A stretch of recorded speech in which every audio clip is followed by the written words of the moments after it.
is NP-hard. Why? Because several possible execution plans denoted as P1, P2, Pn represent different ways of organizing the task required to execute a request. Each task is a given plan, is associated with a set of candidate services that can fulfill the corresponding functional requirement. However, to fully satisfy the request, it's necessary to select the appropriate service for each task that meets the client costs. However, the number of possible combinations increases rapidly with tasks and available services, making the multitask service selection and composition a big problem and a complex problem. The selection process, we did it in the cloud computing environment. What is the cloud computing environment? Is a distributed computing paradigm.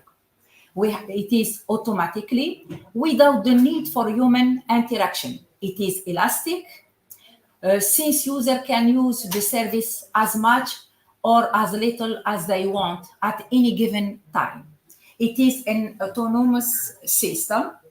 The service is fully managed by the provider. The cloud computing is characterized by a very large and heterogeneous number of resources. All capabilities and resources are provided to users as a cloud service. We can have ICCSA, any services, anything as a service, data as a service, platform as a service, and infrastructure as a service. The work is about software as a service. We can have these several services at different level of deployment: private, public, hybrid, community. For our experiment, we have done it in a simulation environment. What are the advantages of cloud computing? Less software to install on the PC. The application is outsourced. Less license and development costs. Less server maintenance for the network administrator. Access from any computer in the world if you have internet connection. Cloud services are accessible via internet at any time. However, the growing of cloud services, the growing of requests, and each provider offer proprietary cloud service for functional properties and non-functional properties, which we name it cost of S, quality of services. Each cloud adopts its own technology. There is no standard in cloud computing. To keep up with these new challenges, cloud computing selection is necessary to satisfy the customer's needs. When a customer requests a service, he is faced with a wide range of cloud services published by several providers. Which service the user chooses? The selection process of SaaS services refers to match between the requests of the client and the services provided by several providers. And regarding to costs of the service, cost is a set of non-functional properties like cost, response time, availability, reputation, and others.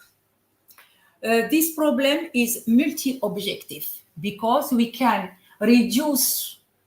minimize the cost, minimize the response time, and we maximize availability. The relevant service must be the optimal according to the customer cost. The customer cost may be constraint and preferences.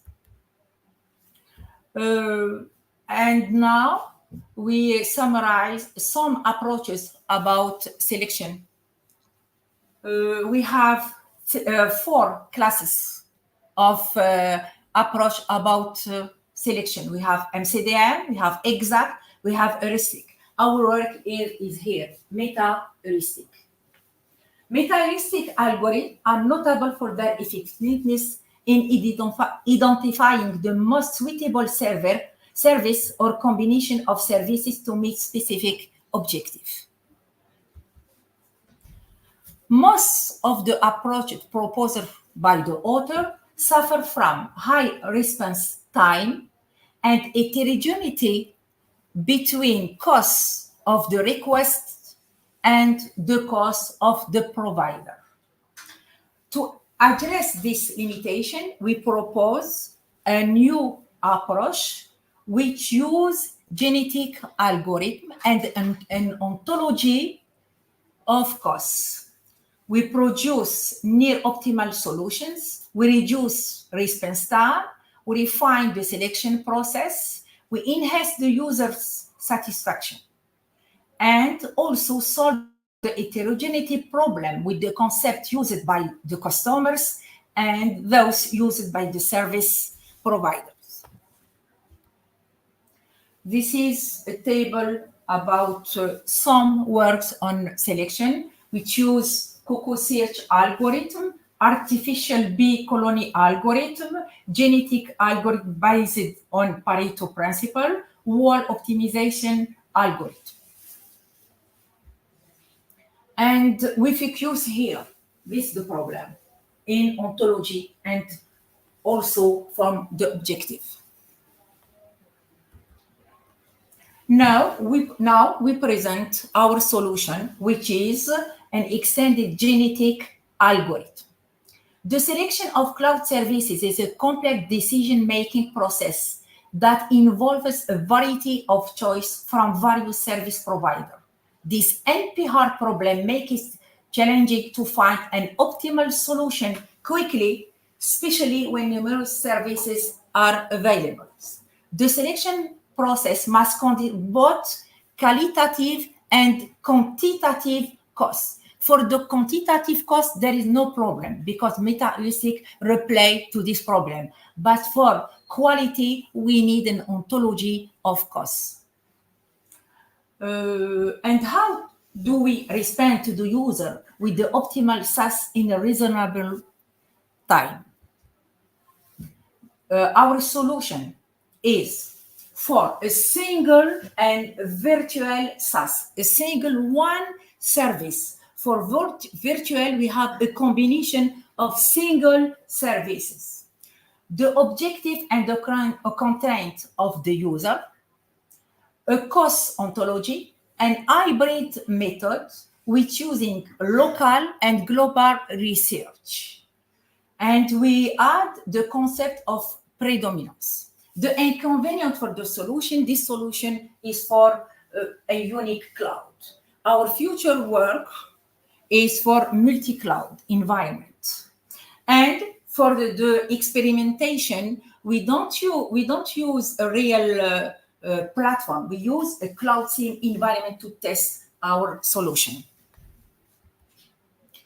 This is the architecture of solution. We have several layers for the customer and the provider, which adequate to the cloud computing environment. We have the discovery and composition is the first time, and we focus in selection compound. The customer submit a request. Second, the request is sent to the broker layer. The broker layer returns a set of services which answer the functionality property, but the work is focused on cost quality. After the receipt of the different plan, we use the GA algorithm, where is the total number of the new plans, such as N. And the broker returns the relevant composition plane. This is when we return after the selection process. This is the detail of the process of selection. We propose a hybrid method: genetic selection, dominance, and exhaustive. Why the genetic? is to find for each plane PE the best composition. Why we apply the dominance? In order to eliminate the SAS that don't offer a good performance. At the end, we apply the exhaustive research. In this step, we construct other plans from the non-dominated plan by using the concept of compatibility. And at the end, we return to the customer. To validate the proposed approach, we construct a simulation experiment system via Cloud Sim simulator. We construct an ontology of domain to costs, and all experiments were performed in environment of Microsoft. And we present here just two scenarios. This is the ontology that we proposed. A global ontology about security, usability, scalability, composition. And this, the experiment. The first experiment, we use just two criteria, price and execution time. The customer wants to minimize the execution time and the cost of invocation simultaneously, with the highest degree of matching for functional properties and the high number of constraints for non-functional property. We compare with our proposed algorithm with the basic genetic algorithm and the basic exhaustive research. With 5 compatible services per compound, we notice on this figure that our proposal finds the border of Pareto contrary to the basic genetic and algorithm. We say it there.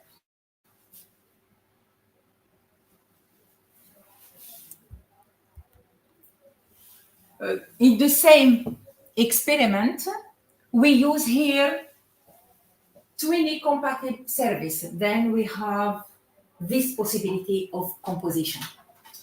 With the increase from 5 to 20 of compatible service, our proposal finds optimal solution that belong to the front of Pareto, but does not manage to find the totality of the front of Pareto. The second experiment is about 5 criteria: cost, availability, reliability, and high similarity degrees. In this table, we summarize some results about 10 compatible services.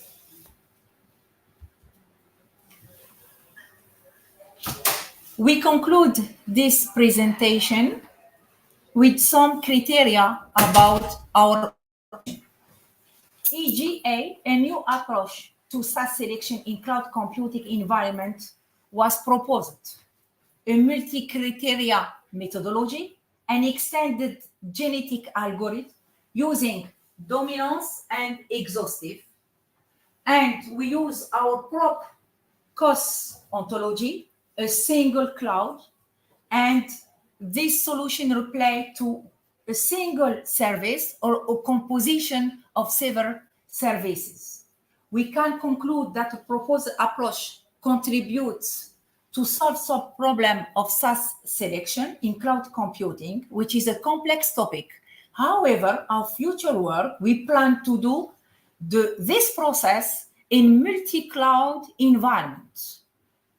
And of course, with other cost criteria like elasticity and security criteria. Thank you very much. Do you have any questions?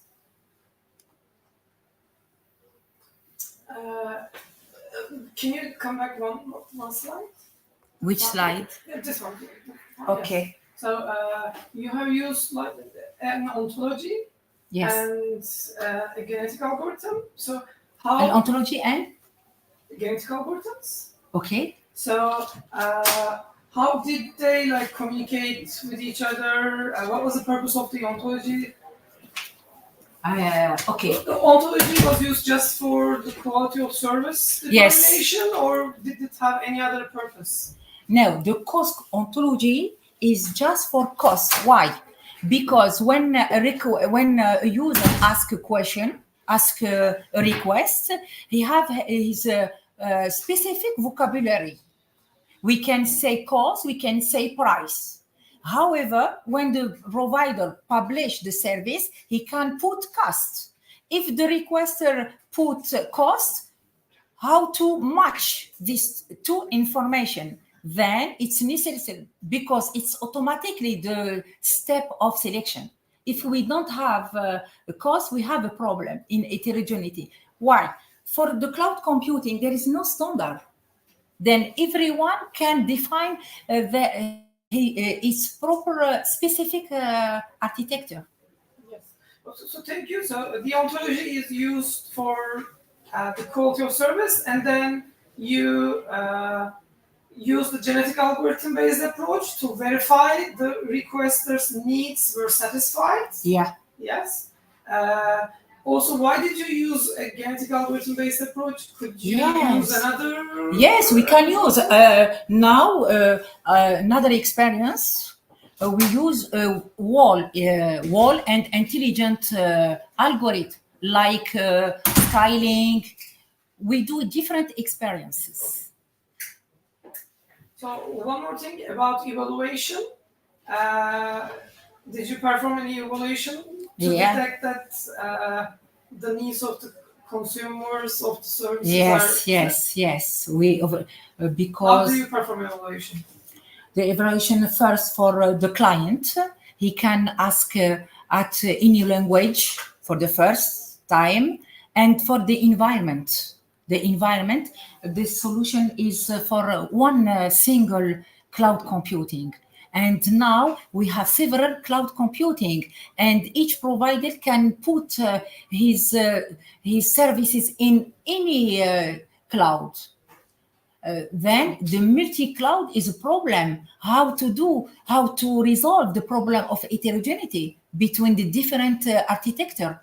An example, we can have a cloud with IBM, with NIST, with HP, and the architecture are very different. And how to can satisfy the client in this heterogeneous environment. Okay, thank you so much. Thank you very much. Okay, we can continue with the next presentation. Nuno Soares, Yes. right? Digital twin and metaverse in the context of Industry 4.0. I won't be able to show in presentation mode, right? I will try this. That's possible.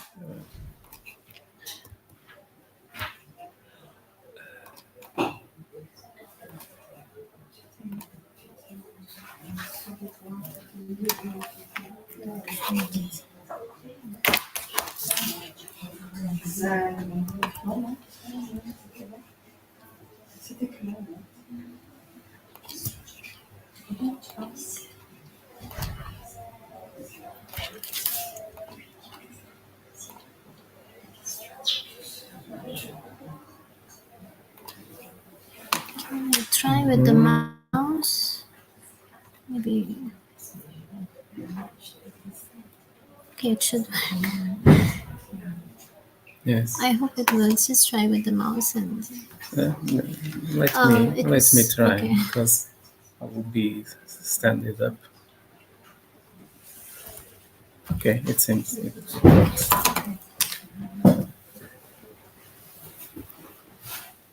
Hi, good afternoon. My name is Nuno Soares. I'm from the CCGZGDB Institute and University of Minho. I'm professor at the Department of Systems Information. And I'm here to present our paper titled Digital Twin and Metaverse in the Context of Industry 4.0.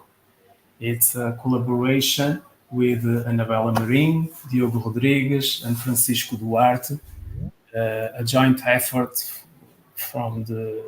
between the CCG and the University of Minho and Collab Packaging, an industrial partner.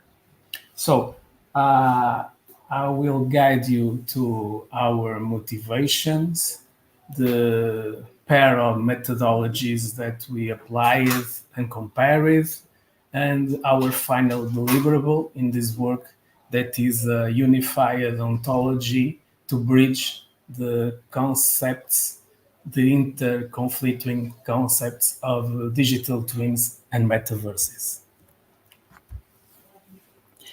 So, digital twins and the metaverse are two of the most promising developments in Industry 4.0.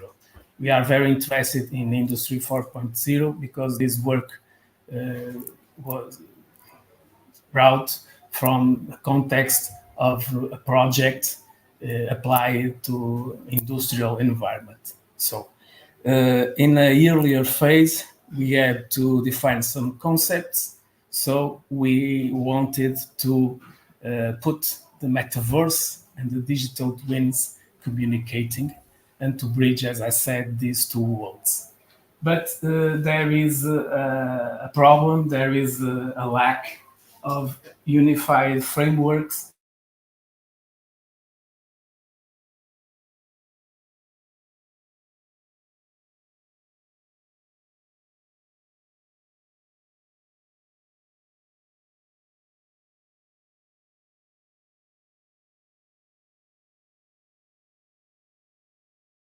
We can establish a shared foundation and enable the so wanted synchronization, interoperability, and the predictive capabilities to bridge these two worlds.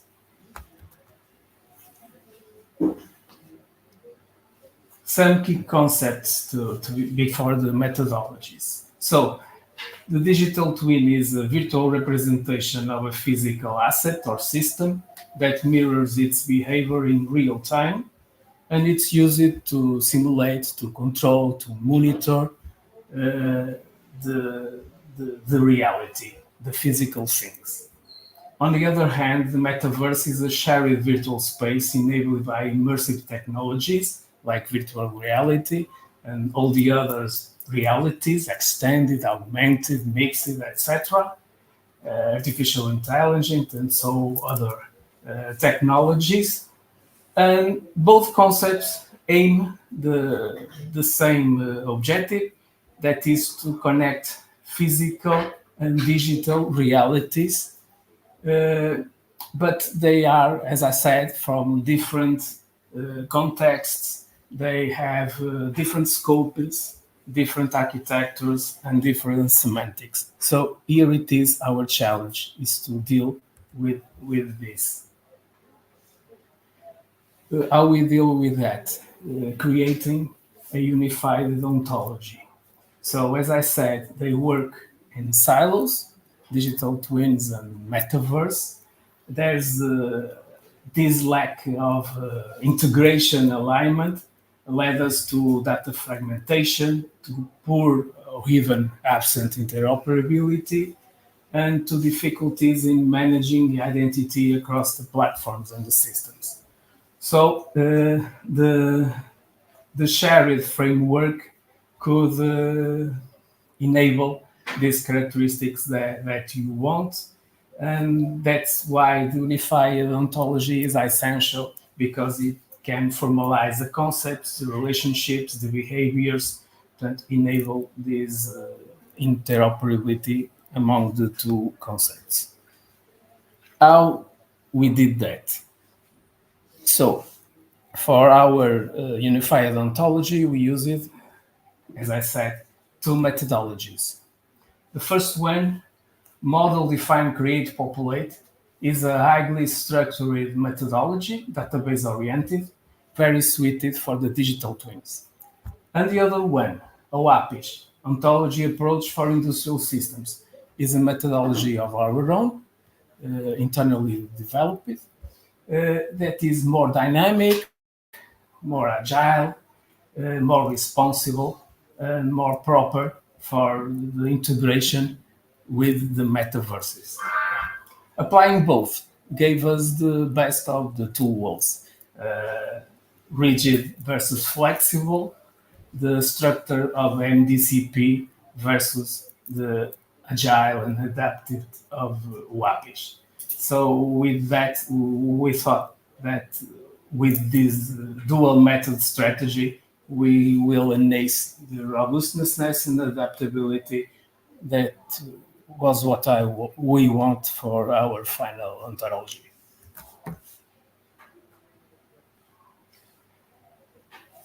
The first ontology we created only for digital twin and only applying the MDCP methodology.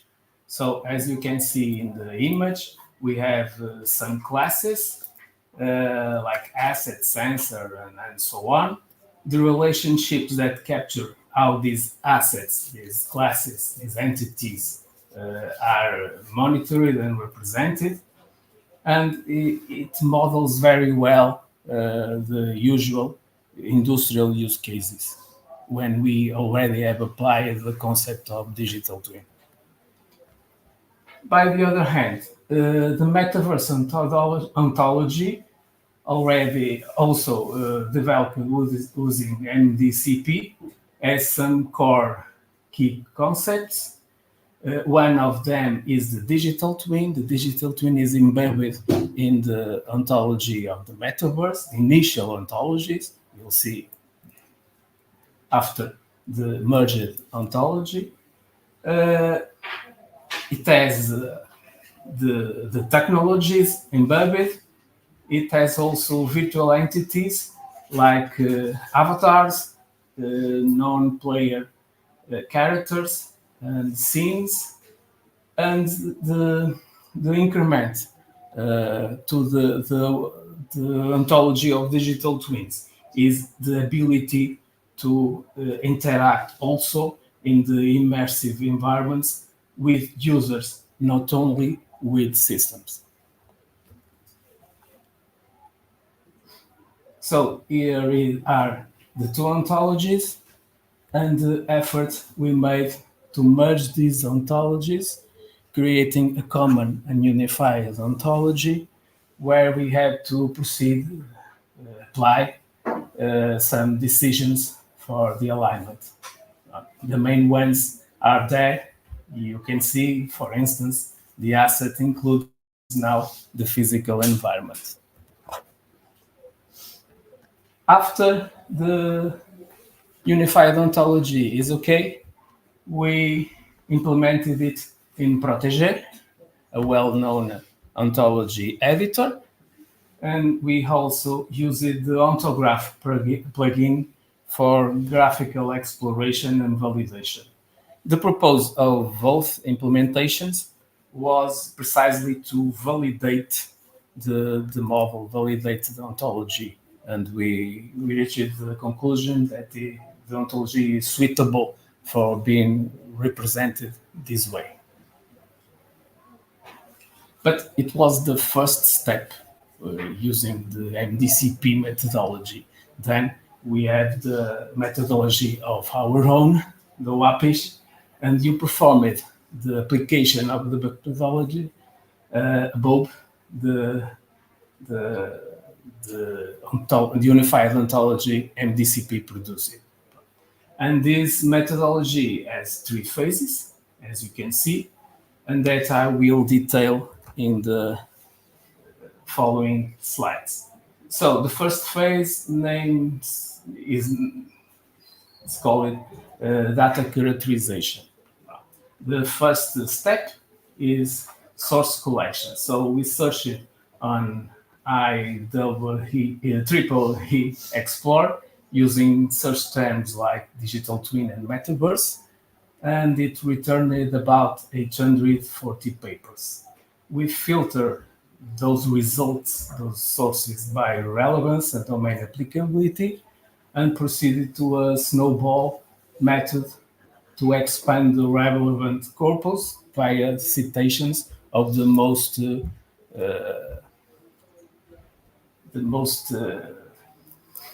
interesting. I'm with difficulties to catch the right word. Most promising sources. So then in step 2, we performed the iterative term selection with three phases, three iterations. In the first one, we identify the core digital twin and metaverse concepts. In iteration 2, we are more focused in the communication terms. There's some examples over there. And in iteration 3, we added the interoperability concepts. Finally, we have some refinement additions. Two, more precisely, we added interaction to represent dynamic digital twin to digital twin communications, and actuators included alongside sensors to complete the control feedback cycle. And we came to phase 2, information specification, where we want to formalize the selected terms of phase 1, modeling their relationships, and we did that using a UML diagram. It's this diagram that represents the current unified ontology. And here we have some structural entities and functional elements, and we also wanted to introduce the DIKW hierarchy to characterize the life cycle of the data and information in the ontology. So the last phase gets the UML model and convert it into a semantic representation capable of being implemented in graph-based databases like Neo4j. That was the example we implemented our ontology.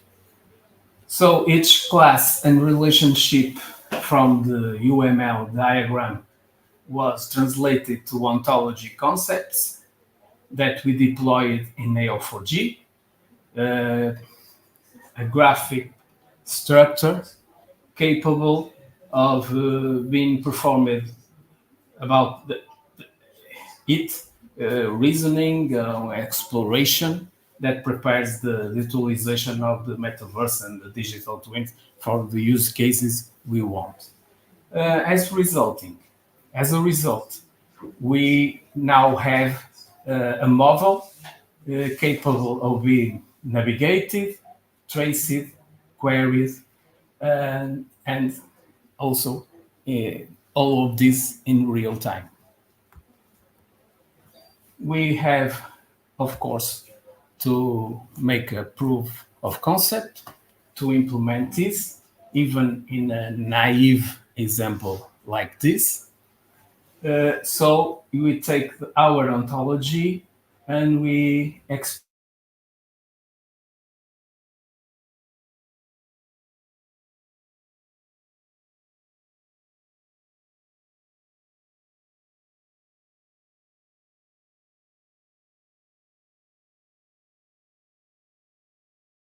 into DTDL, that is the digital twin definition language, is the ontological language of Microsoft Azure for digital twins.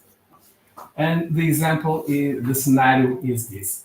So if we have two factories, geographically not near, distant, and the digital twin of the factory A has a sensor that reads temperature. When the temperature exceeds a certain threshold, it triggers a process and sends a message to the digital twin of factory B. And digital twin of factory B activates the cooling process. So,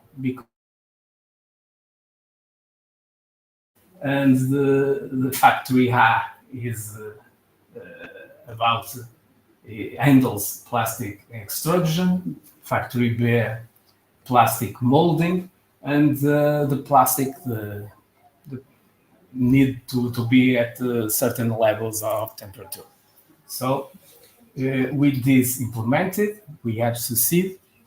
The figure, the second image shows our instantiation of the ontology in Microsoft Azure.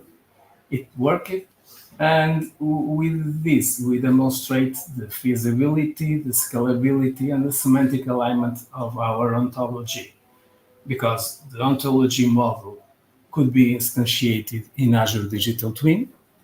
The digital twins could communicate in real time with each other, and the ontology has shown to support linked behaviors. Finally, I present the main contributions, the limitations, and our future work. So, we have a unified ontological model that combines digital twin and metaverse concepts under a single semantic framework. As on my knowing, it is unique and innovative. We performed a methodological comparison between two very different methods, and when complemented another, we have two implementation that demonstrates the concept and ontology. We demonstrated the feasibility of the model via Protégé and deployment in the Microsoft Azure. And as we could implement the ontology in a graphic-based system with the structure of a graph, like Neo4j, we could say that our ontology enables synchronization, decision-making, and predictive capabilities. So we think our ontology could act as a foundation for Industry 4.0 use cases, and we will use it. We are aware of some limitations of our work, some things we have to test and to continue. We face challenges in scalability, in maintenance overhead. We need to have standards integration in our ontology. We need and we will implement a real-world industrial deployment with our industrial partner, Collect Packaging, in the packaging industry. And we want also to explore the integration with blockchain. So that's it. Thank you for your attention. Obrigado.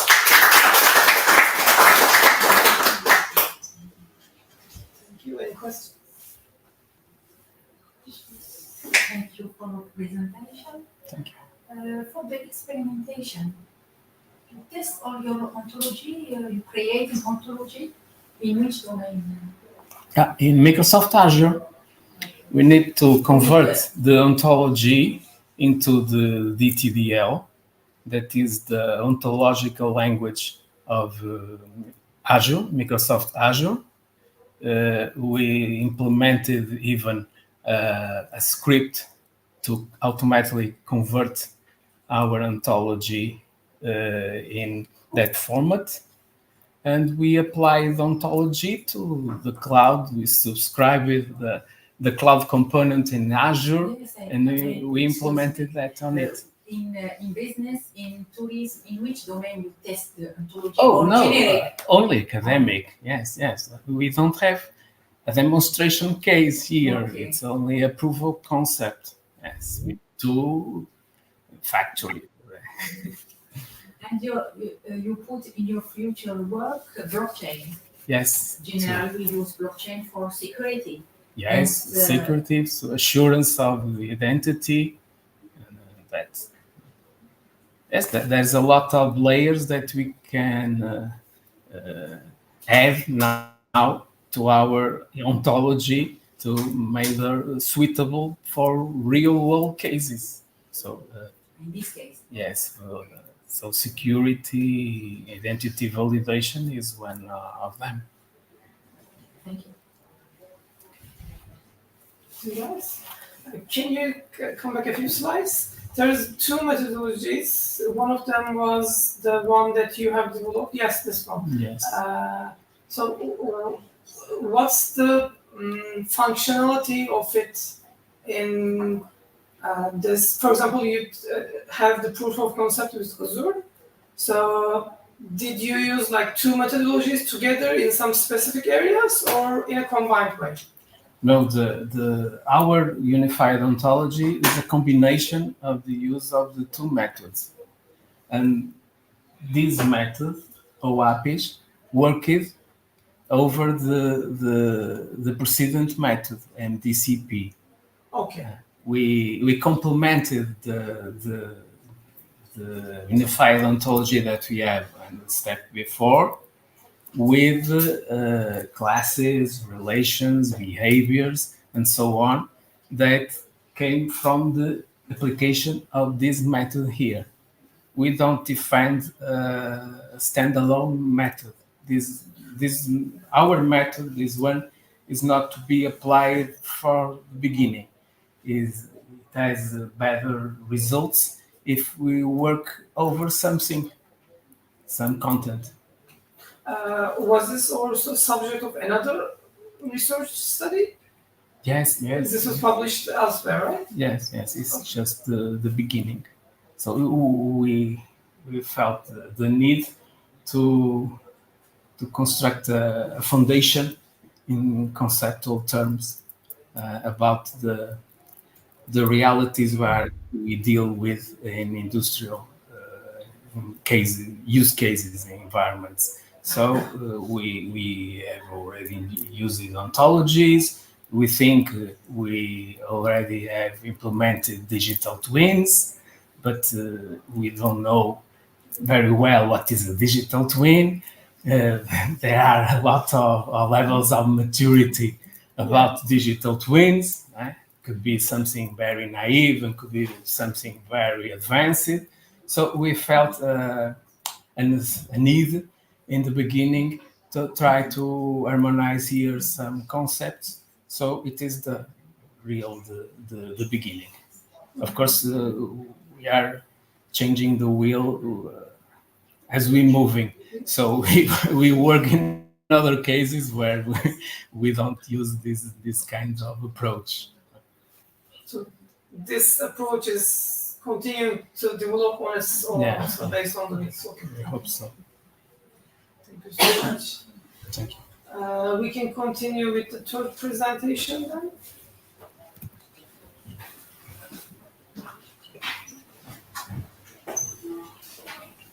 Exploring federated learning for thermal urban feature segmentation and comparison of centralized and decentralized nodes. Mm-hmm.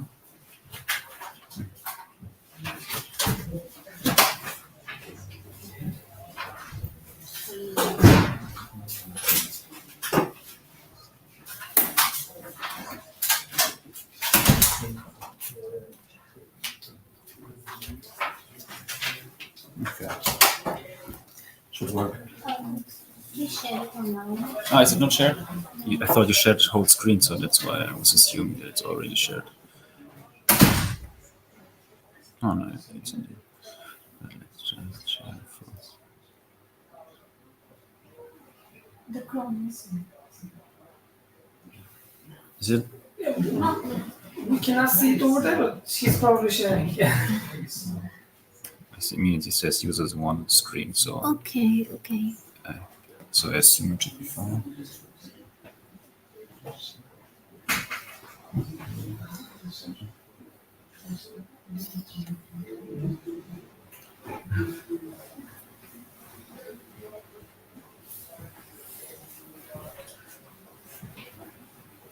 All right. Hi, everyone. My name is Leo. I'm from the KIT or KIT, the Karlsruhe Institute of Technology. It's a technological university in Germany, located in Karlsruhe, and I'm going to talk about exploring federated learning for thermal urban feature segmentation, a comparison of centralized and decentralized approaches. And my agenda for this is, okay, I have to click this. My agenda for this, first, a quick motivation. I want to first introduce you to the AI for Ears project, which somehow enabled all this. Then the use case itself, the thermal urban feature semantic segmentation, where we applied on federated learning. And of course, I will introduce you to federated learning algorithms and different workflows and approaches. And of course, also the frameworks we use during this work. And in the end, we will have a look at the results that we gave during this work. All right, so the project itself, the AI for EOS project, the AI for European Open Science Cloud project, is about providing AI tools, support, and let's say resources for researchers. And within this project, the use case was, let's say, enabled, or the use case is one of many use cases of the project. And this project is a collaboration of multiple universities, also KIT, where I'm from, but also different universities around Europe. And the use case itself. So what is the motivation behind the idea? So the idea was take some drones, fly over cities, or more specifically above urban environments, take some pictures, and with these pictures we have the data, and then identify thermal anomalies. So for example, when you have a leakage on a roof of a building, which you could fix, and with this you could save energy-related costs. So this was the idea, the motivation behind this use case. So more specifically, when it somehow was not just an idea anymore, and when it was implemented, two cities were involved, Karlsruhe and Munich, both located in Germany, and drones flew above those two cities and took thermal images. You can see examples on the right side, those are thermal images. And like I introduced, take these images to improve the efficiency of energy-related systems. And those drones flew with a 90-degree angle to the ground and at night. Then those pictures were taken. From Munich, there were like 700 images taken, and from Karlsruhe, around 93 images, with in total 8,010 annotations, and with these classes. But when you take such thermal images, it's not just leakages of roofs or buildings, which are somehow hotspots on those pictures. But for example, a driving car is also detected as a warm hotspot on these images. And to filter all these false alarms out, a semantic segmentation model was used to filter out cars, manholes, or persons, because we are just interested in those leakages. And for this, UNet was used, which is a convolutional neural network, especially well doing with semantic segmentation. And with this, we had now our data with two cities involved and our model to detect those false alarms. But with those two data sets from two cities, we also had a problem, because these are not just this is not just data you can share that easily, because it's sensitive data, because it's data about energy-related systems. And with both cities not willing to share the data with each other, you are somehow restricted with each city just making use of its own data. And also, with Munich, we have a data set with 700 images. In Karlsruhe, we just have a small data set with 93 images, which is also a challenge. And that's why we tried to implement all this with federated learning, or let's say apply federated learning onto this use case. Because federated learning is a paradigm to enable the collaborative training of a machine learning model. Here you see the most basic approach of it, with a server involved in 5 participating clients. So the server initially shares the machine learning model with each client. Each client is then training the model locally with its own data, and then the updated, locally trained model is again shared with the server. This is one round of training. You do this several times to achieve a robust model. And indeed, the training data itself is not shared among the clients and not with the server, but just the updated, locally trained model. So in our use case, we have a server, we have our semantic segmentation model. The model is shared with Karlsruhe and Munich. Both train the model locally with their own data, and the locally trained model is again shared with the server. The server aggregates those models, and after a few rounds of training, you can make benefit of all the data in a collaborative way. And this is the most basic approach, is a scatter and gather approach, because you have a scatter step involved and a gathering of all the models. And when you use this scatter and gather approach, you can make use of different federated learning algorithms. And those algorithms are specifically for the aggregation process. So when federated learning was introduced, federated averaging was introduced, which is the most basic algorithm because it just uses the weighted average of all the model weights. It, of course, has its drawbacks, and other algorithms were introduced. For example, FedBox, which is an extension of federated averaging, and it adds a loss term to penalize too heavy deviations from the global model. There are even more complex algorithms like federated optimization, where a specific optimizer was introduced to improve the effectiveness, or even more complex algorithms like scaffold with another correction term and much more computations. But those were just the 4 algorithms we concentrated on. There are plenty more, but yeah, going through the literature, those were the most commonly used algorithms. But there's not only this scatter and gather workflow with the server involved and the clients and this aggregation process, but you can also make use, or you can also use completely different workflows. So if, for example, the cyclic weight transfer, because here you don't have an aggregation process at all. Here, initially, the model is shared with one client, and this client is training the model locally with its own data. And after training, the updated model is shared with the next client. The next client also trains it locally, sends it to the next client, and so on. And after one round of training is fulfilled, and you can start another round to again achieve a robust model. So there's no aggregation process, and it's just sequential order training. There's also a decentralized approach of this, where no server is involved, especially for deployments where you do not have a trusted server. And you can think of this visualization without the server, and it's just the last client, which either way shares the model again with the first client, or if the training is done, it broadcasts to all the other clients. Another decentralized approach is swarm learning. Here, the tasks of the server, or the administration tasks of the server, are shifted to one client. So per round, one client is chosen, and this client is taking over the broadcasting of the model and the aggregation process.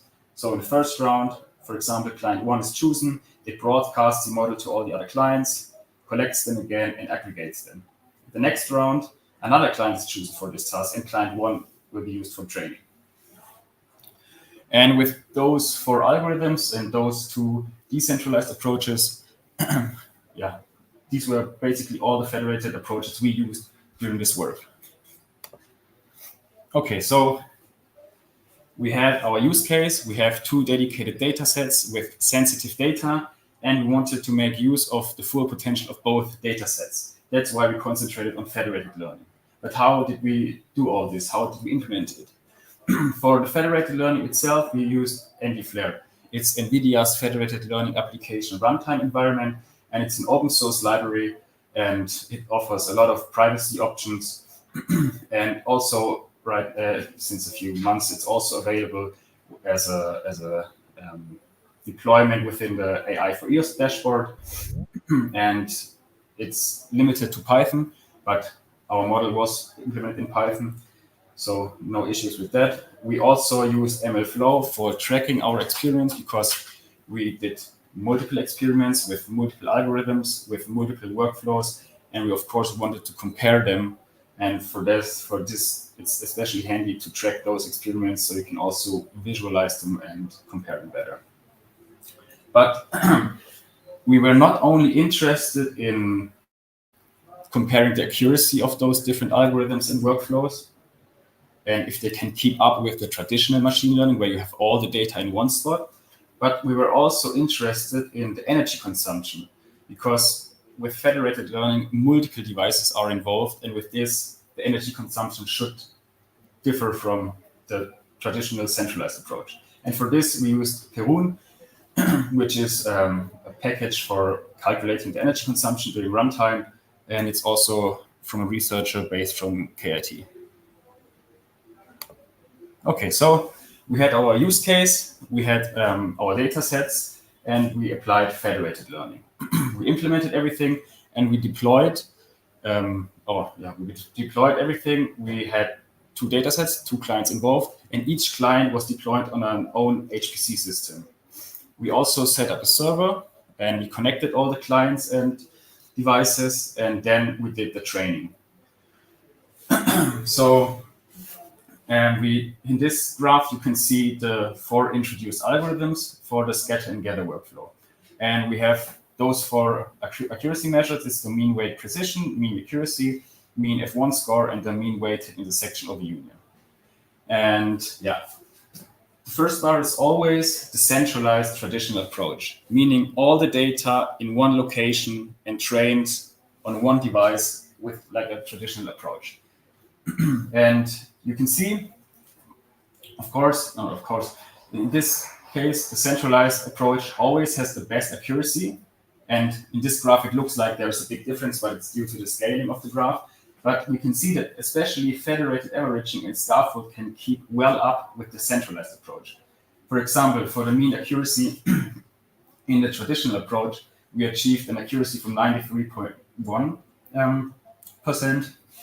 And for federated averaging in scaffold, it was 93%. So there is not that big of a difference, and federated learning could well keep up with the traditional approach, accuracy-wise. And what about the energy consumption? So on the first bar, you see the centralized learning. So the traditional approach with all the data, just one device. And again, those 4 algorithms. And the first blue bar indicates the energy consumption that was tracked. And the second bar, the green bar, shows the runtime. And of course, with more devices involved, the difference is significant, and we consumed much more energy when we had those 2 HPC systems involved instead of just 1 HPC system. But the runtime was less because each client had less data and training was fulfilled faster. We could also see that the scaffold, which was one of the most complex algorithms, had the longest runtime and the highest energy consumption. But this is due to more complex calculations. So here, the higher energy consumption is related to the longer computation time.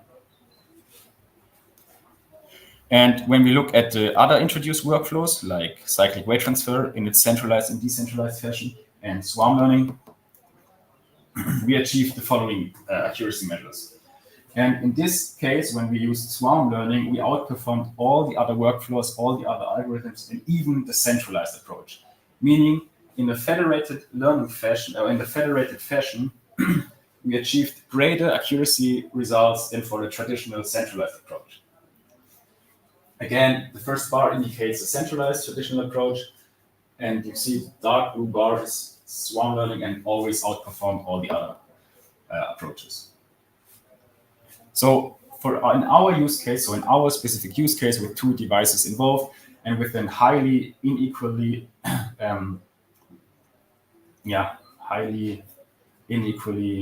distributed data set, federated learning was outperforming the centralized approach.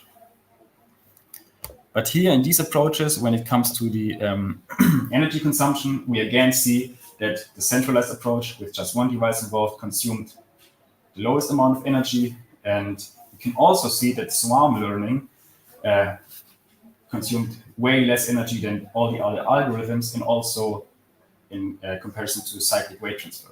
Because within cyclic weight transfer, it's just 1 client training at a time, meaning the other client is in idle mode, and on an HPC system in idle mode is still consuming a lot of energy. Whereas in swarm learning, training is done in parallel and it consumes less energy. So, to conclude, in our case, in our specific use case, federated learning can keep well up with the traditional machine learning approach when it comes to accuracy measures, because in our case, swarm learning even outperformed the centralized traditional approach. But it, of course, which is not that big of a surprise, it, of course, consumes much more energy because more devices are involved, especially in our case, because we used 2 HPC systems instead of 1 HPC system, and those systems consume a lot of energy. But it's also highly depending on the algorithm you use and the workflow, because we saw swarm learning consumed way less energy, and for example, scaffold took way longer computation time, and with this consumed much more energy. You can reduce the training time, especially when you use the decentralized approaches or workflows, because there is there's less communication, there is no server involved, and training is done faster. But it is also to mention that the conversion of energy to carbon emissions is also highly depending on the regional grid. So when you do this in an environment where the regional grid is highly depending on, let's say, atomic power plants with much more carbon emission, the results, of course, are completely different than regions which use just renewable power plants. Yeah, that's it. If there are any questions, feel free to ask. And thanks for your attention.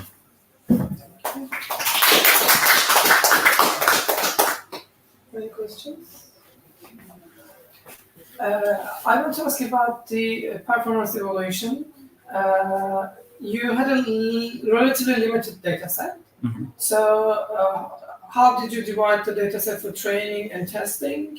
It was an 80-20 test training. Yeah. Okay. This was split. I asked because you mentioned that which city Karlsruhe you had like 93 images yes. just, and the other one 700. Yeah. Yes. Yeah. So did you perform this 80%, 20% division also for both cities? Yeah. Yes. Yeah. Okay.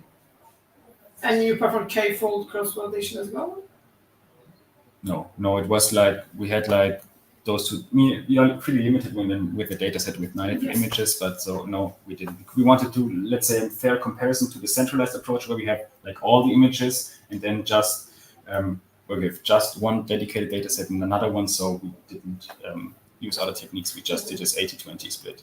Okay, so what will you do in the future, like to expand maybe? Will you be able to get like more data, a larger data set from different cities? I mean, I'm asking based on the project. I mean, is the project finished or will you continue to the project images maybe? The project itself is somehow finished at the end of August. It was a 3 years project. The use case itself, good question. I mean, the implementation is done, it is accessible, and if other cities want to participate, they can, because you can add multiple clients, you can make use of different algorithms and workflows. That's not the issue.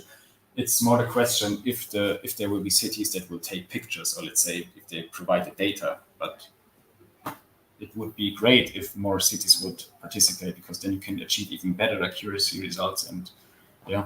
Also, is it easy to participate for the cities in this kind of projects? Because you take the pictures from drones, and I guess with European regulations, it's not easy to use drones to take photos also. So that's I would say that's the biggest issue, because it is indeed sensitive data, and that's also why it's done by night. You have less people on the streets. It's so, especially in the EU or especially in Germany, it's like, not that easy to provide data, to collect data, because there are so many regulations and privacy and whatsoever. So in Germany, it's very, very, very hard. But I would say in other countries... But you had other partners, also maybe you owned the project, right? Yeah. Didn't they participate for image supplying to you? No, but also to this, I have to say, I think it's not that big of an issue in other cities, because they are not that, I would say, that's my opinion, willing to fix stuff like this. It's more like a German thing that we... It's like this. I know it sounds maybe a little weird. So it's like a German project and all of the participants... No, I mean, there are multiple projects or multiple use cases, but this specific use case was somehow just used or implemented in Germany, yeah. I mean, it would be nice, but I would say somehow collecting more data is the hardest part. Yes. But yeah, you're totally right. And I was going to ask one more thing. So about the approach that you use, were the findings in line with the related work in the literature? Because swarm was the one with the highest results, right? The most successful. Is it always like this in other studies? To be honest, Multi-iterative learning? To be honest, no. I mean, there are different workflows and different approaches, but I mean, it was, of course, when you read through the literature and we have a highly imbalanced data set, we have totally unequal size. It was often referenced to, okay, you should use FedBox, FedOpt, and Scaffold because they are pretty good at handling this inequality. But for our case, for example, with this FedOpt algorithm, we performed the worst. So it is highly specific to the data you have and to the amount of clients. So in my opinion, it's just like when you do traditional machine learning, of course you can tweak this and that parameter, but you are not 100% sure that it will give you a greater accuracy. So it's somehow a trial and error. At least it was for us. And there also there are no open data sets similar to the data that you have to perform comparison. No, not to my knowledge. I mean, the data itself, it is public, if I'm not mistaken, but not to my knowledge, there is nothing equal we could use, no. Yeah. Thank you so much. Thank you. Okay, we can continue with the virtual presentations now. Just a second.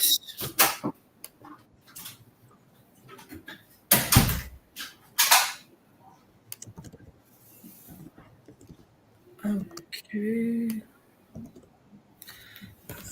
So Tran Dongli is here. Yes. For your presentation? Yes, I am. Okay. Yeah, can you please share your screen? Yes, I will share my screen. And touch. Okay. Could you see my screen? Yes, we can. Could you hear me clearly? Yes, we can hear you. Okay.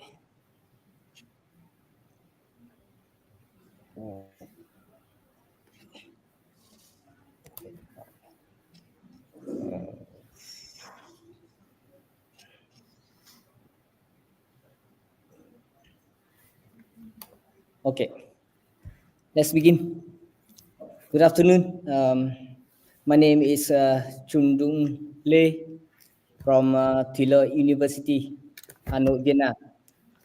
Today I will present to you my paper about non-dominated sorting genetic algorithm for multiple objectives query optimization in Spark SQL.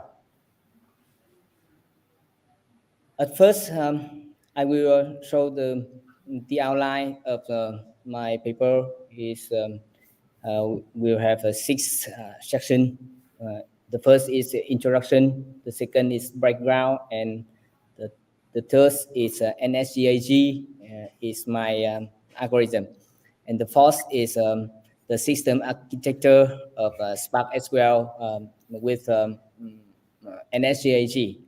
And the fifth is the experiments, and the sixth is conclusion. The first, in the first introduction, the challenge of the query optimization in the cloud. As you know, the model of the pay-as-you-go model in the cloud computing. We should pay the money, but the model of pay-as-you-go will increase the importance of the multi-objective query processing. The query in cloud computing need to balance conflict objective. For example, with the execution time, the monetary cost, or the other objective. For example, the queries run at night could be optimized for monetary costs, while the query running during a day, medical consultation meeting must priority the execution time. So you can see that in the night you can have the long time, to save money. But in the day, you shouldn't have the query running too fast to answer the question from the doctor and the patient.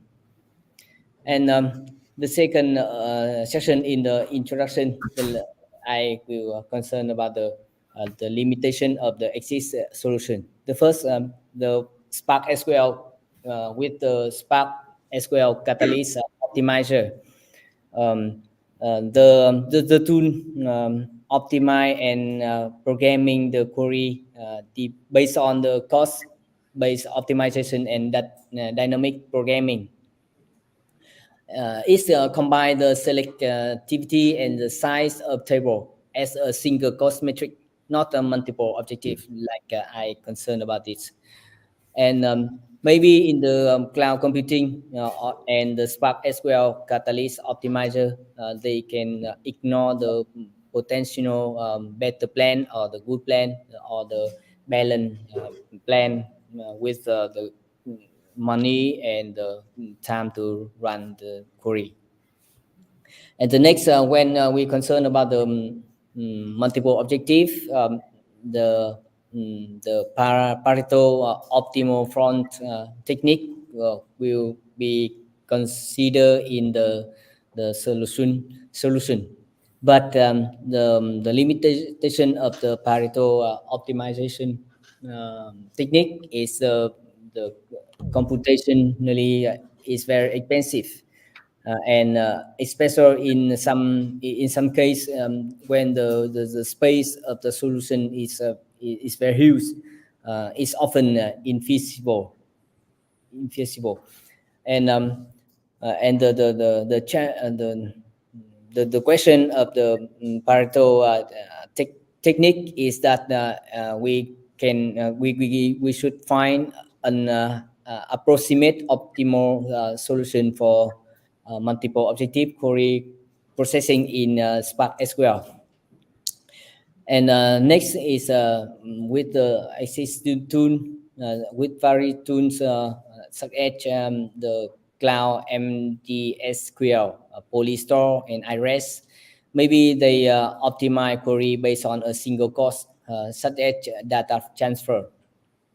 The combine is often combine multiple objectives into a single scalar value, and maybe they consider all the possible plan.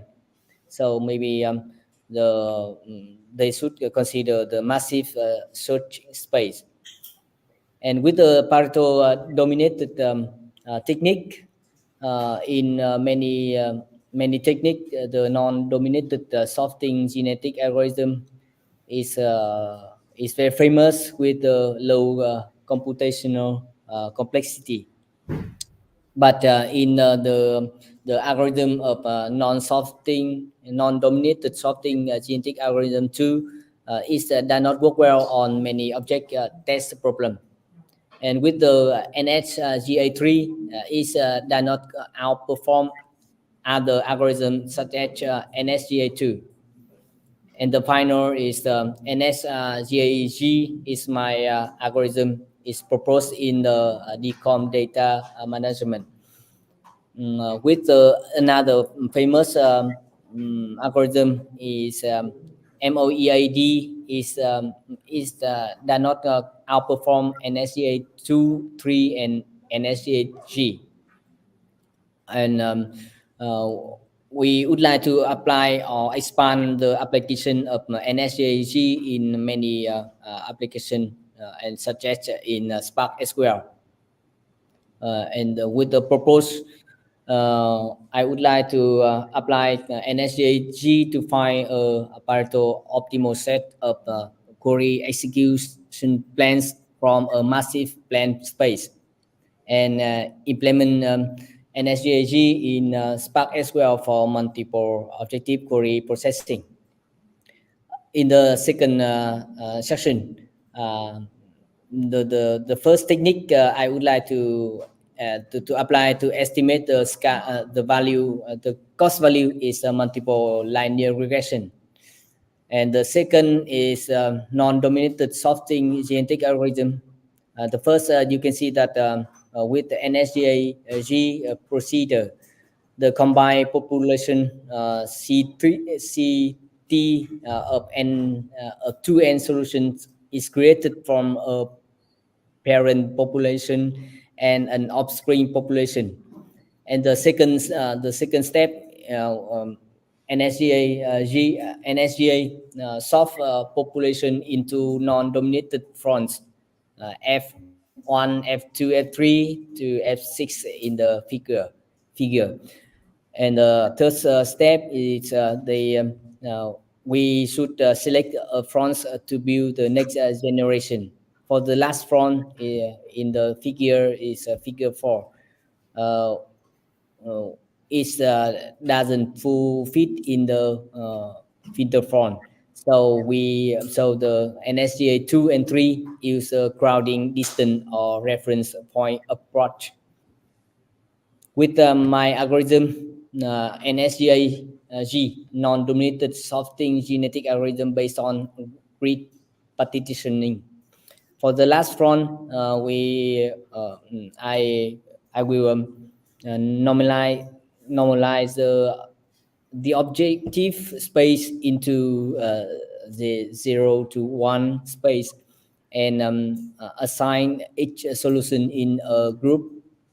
And after that, we select a group randomly and remove a solution in a group. So the advantage of this approach is that the computation is very cheap. And the next advantage is that this algorithm will maintain the diversity characteristic. Is a very important characteristic of the genetic algorithm. And the post section, we will see the query processing in the Spark SQL when I apply the NSGAG into the Spark SQL. At first step, the query will be input to the Spark SQL, and next the Spark SQL will generate multiple objective logical plan, and after that, when at the final step of optimization, we will have the dominated set, the Pareto set, plan set of query, logical query. We should apply the weighted sum model to find the best the best plan, and after that the Spark query Spark SQL will run the best plan. And in this architecture, you can see that NSGAG in Spark SQL. At first, the query will input to the Spark SQL, and after that, they will generate the logical plan at the level 0. And after that, the multiple linear regression will estimate the parameter to the multiple cost metric estimation model. And after that, NSGAG will find to Pareto plan set, and next the next level will return to level 1, 2, 3. After that, to the final is a max level. At the max level, we will have the a plan, the Pareto plan set, and at the final, we will apply the weighted sum model to find the best plan. With the fifth section, I will show the experiment setup with the algorithm comparison. I will compare my algorithm NSGAG with NSGA 2, 3, and MOEA. With the benchmark problem, I will use the DTL Z1 and 3 standard state problem, with the number of objectives varies from 4 to 10. And the quality metrics, I use generational distance, inverted generational distance, and the maximum Pareto front error. And the lower value will better for all metrics. And after that, the data set I will apply in the TPC DS benchmark with the size of data is 1 gigabyte. And the query I applied is enjoin of 5 tables. With the generation distance experiment, you can see that I compare NSGA 2, 3, MOEA, and NSGA-G. And you can see that my algorithm is very good with this problem. And the computation time, you can see that the NSGA-G have the good quality or is very fast. And next is the inverted generational distance experiment. Also, we can see that NSGAG have a good quality, and the computational time to execute the algorithm. You can see that NSGAG is good too. And with the experiment of maximum Pareto from error, NSGAG is also show the good quality and fast algorithm when compared with 3 other algorithm. And the final, we already test my algorithm NSGAG with Spark SQL and multiple linear regression with the TPC DS benchmark with the size of data is 1 gigabyte. And the final, with the conclusion, with the paper, I provide an application of NSGAG in Spark SQL that outperforms other algorithm in both solution quality and computation time for many objects problem. And we propose MOQ multiple objective query processing extension for Spark SQL, which combine multiple linear regression algorithm with NSGAG to provide accurate cost optimization for multiple objective query optimization. And with the future work, next, in the future, I will validate the proposal with the provider and data management system. And we will extend the evaluation with the complex data management system and the real workload. And final, thank you very much for your attention. Now we can have a question. Thank you so much for your presentation. Do you have any questions? No? So can you please share your screen again? I want to ask about your future work. The last slide.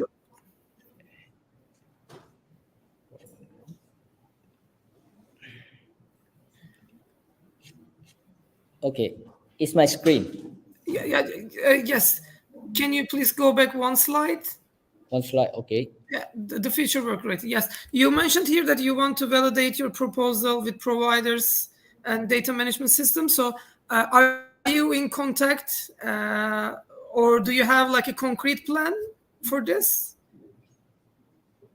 Maybe in the future I will test in the cloud computing model like Amazon or Google or Azure. And the data management is maybe the Spark the Spark system also. Also, do you have like a specific data set or like an application domain for that purpose? Or is it just like a generic query optimization? Just maybe I will choose the data set is the benchmark TCP or another kind of TCP. DS. Okay. Okay, thank you so much. Thank you very much for your question. You're welcome. We can continue with the final presentation today in this session. Mohammed Sadiq Abo Ali, if I pronounce it correctly. Yes, yes. Thank you so much. You can share your screen, please. Okay, I will stop the sharing. Yes, thank you. Yes, we can see your screen. Okay. So, good afternoon. My name is Mohammed. In this presentation, I discuss my project evaluating LoRa mesh communication for industrial IoT applications. Industrial environments are often located far from urban areas, which can make process monitoring challenging. This is the case for onshore oil wells, where in the absence of communication infrastructure, workers must personally check the status of equipment. This not only causes delays in response time, but also results in high costs, weak signals, and a lack of redundancy in commonly used communications technologies. In such scenarios, communications alternatives range from fiber optic cable deployment to radio communication or cellular signals. Each of these options has its advantages and disadvantages, but the lack of interoperability among the necessitates the use of different equipment. With the Internet of Things paradigm, solutions to this problem can be found enabling the connection of objects through wired and wireless networks, thus forming large systems for monitoring, analysis, and control. Remote equipment monitored through IoT is already well-known challenge with various solutions, depending on the specific case. LoRa, Sigfox, and NB-IoT are frequently cited in academic research as key technologies for low-power, wide-area communications in IoT applications. Of the three, LoRa demonstrates good results due to its low power consumption and versatility. It can be implemented in different ways, either as a standalone physical layer or using protocols such as LoRaWAN and LoRa Mesh, making it essential to understand the limitations, advantages, and disadvantages of each approach. This work aims to develop a device capable of acquiring information from environment in which it is installed through signals connected to digital and analog inputs, and of communicating with industrial equipment using protocols already employed in the field, such as Modbus. The collected data will be transmitted via a hybrid network using a mesh topology with LoRa modulation to transport the data to local gateways that can share the information with other systems. Thus, it will be designed to offer great coverage, cost reduction, and increase robustness.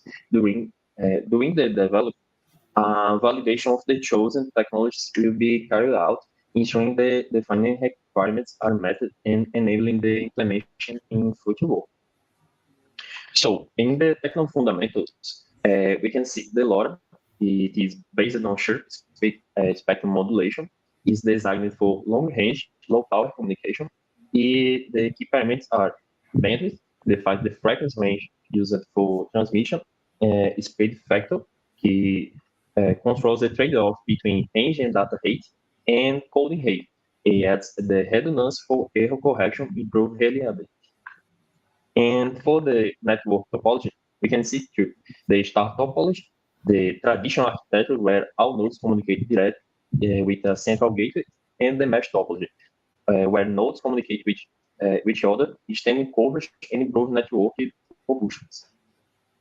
The scope of this work involves the development of an embedded system device. It should be easily configurable, since its network parameters, alarms, and notice details may vary for each node in the sensor network. So it must include a mode for parameterizing the device. In addition, the device must be capable of executing various tasks at the same time, such as maintenance of network, processing signals, and others. So the harder definition was S32 S3 device kit for processing digital and analog data acquisition, configuring and send message in the network, and another wireless communication zone. For LoRa model, we shows the LoRa mesh device of a radio range for implementing mesh networking capabilities with LoRa modulation. And battery powered to enable operation in remote and off-grid environments.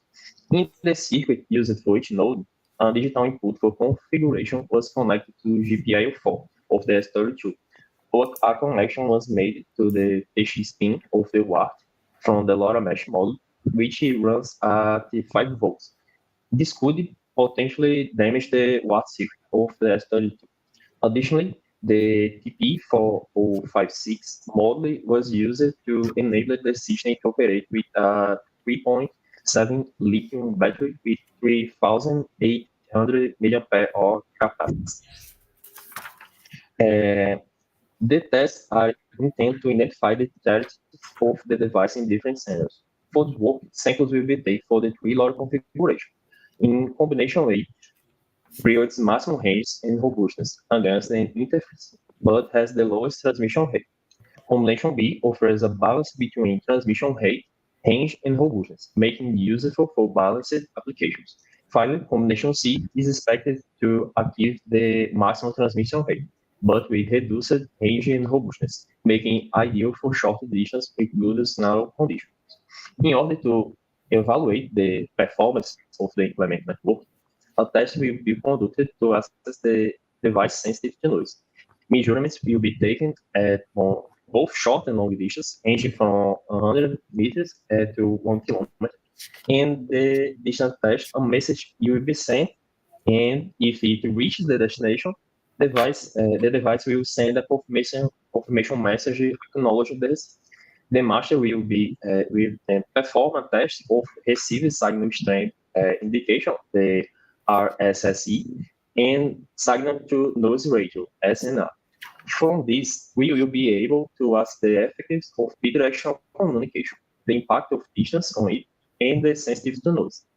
This test does not fully replace a real environment, as there are interference and distance that would be impractical to reproduce. However, it serves as a starting point, allowing us to validate the system feasibility in an urban environment. Since it is a battery power application, it's important to analyze the system consumption to estimate its autonomy. Therefore, we must consider the operation mode of the system components and the power they consume. The power consumption of the device in this work is largely due to the S32 development board and the LoRa mesh model. It is necessary to analyze the likely application scenarios to determine the consumption of each component. The prototype is built on breadboard, the main connection between the serial port of the LoRa model and the S32 board. The LoRa model antenna is positioned at the upper end, and to its right is the battery power supply assembly. This setup allows for easy movement of the device during the test. The Web 7 implemented for the test has the current device information, address, serial number, and also a part just for sending messages and use of the RSSI and SNR test. During the testing, different combinations of the device will be used. This feature will reduce the time required to configure the system and facilitate the verification of the communication between the nodes. Thus, it will be possible to analyze the signal quality based on received messages and the performance of RSSI and SNR. The web service is activated by sending a signal to GPIO4 of the S32 for a few seconds, and at this moment, the both LED links indicating the device has entered configuration mode. The S32 then creates a Wi-Fi access point with a default name that includes the unique number of the LoRa chip. By connecting this network and access the corresponding IP address, the web server will be displayed along the device configuration. The stability of the communication link between the nodes is very important to evaluate the device performance. Distance is an obstacle to implementing this sensor network. So a straight line test can be conducted to observe the behavior of the signal strength as they are moved further apart. Conducting this test in a human environment can also be beneficial to introduce other interference factors that may challenge the communication. Thus, the measurements were taken on Avenida Xavier da Silveira in Natal, in the state of Rio Grande do Norte, Brazil, and measurements were taken at 5 checkpoints away from the state. The approximate elevation profile of the terrain was drawn with the help of Google Earth software. From this profile, it is possible to see that measurements can be compromised. In addition, obstacles that potentially beat in the signal pipe, such as cars, poles, and trees, must be considered. The graphs represent the variation of RSSI and SNR during the measurements for the three configurations. In all the tests, there was communication between the nodes. The solid lines are from the transmission, and the dotted lines are from the response of the node that received the message. In combination A, in blue, showed very negative RSSI values and an oscillation of SNR, which indicates a low reliability. In combination B, in red, better RSSI results were obtained for short distance and for long distance. It remained acceptable. The SNR stayed consistent and positive, indicating a good signal to noise rate. Finally, in combination C, in green, was good up to 250 meters after has a degradation beyond that point with a sensitive to noise to longer ranges. The analysis of energy consumption in battery powered system is of great importance. Knowing this information, we can calculate the system autonomy. This is useful for systems that only use batteries, systems that generate energy, such as devices with solar panels, or also for systems that have external power supply. But during a power failure, the monitoring system has time to notify this alarm. Thus, analysis will be conducted based on the elements that consume most energy in the device, based on the technology specification in different modes. In the LoRa mesh model datasheet, we find the consumption during transmission is 111 million pairs, and during the reception is 20 million pairs, when powered at 3.3 volts. A necessary piece of information for the calculation is the time it takes for each transmission, known as time ramp. Based on the data from the LoRa chip manual, the following times were calculated and are present in the first table. During the test with the models, a transmission time of every 30 seconds was observed for the network nodes. The consumption will be estimated based on the activity cycle per hour between the transmission and reception power consumption. It is noted that for the configuration with long transmission time, the power consumed is high. However, for the configuration with very short times, the consumption is primarily determined by the power dissipated during data reception. For the microcontroller, two scenarios will be considered. In the first, operating in light sleep mode, classified as low power state. The device consumes 240 microamperes. In the second scenario, in modern sleep mode, the microcontroller operates with Wi-Fi turned off, running at 240 megahertz in a dual-core configuration, executing 128-bit instruction with access to active data peripherals, resulting in consumption of 107.9 million pairs. Based on the collected data, the second table presents the impact of the microcontroller on battery autonomy, making it evident. With this metric configuration, the device can operate without external power for between 1 day and 1 week. Although this is a good result, it falls short of low power applications using LoRa technology, which can active battery life of up to 3 years with 1,200 million pairs battery.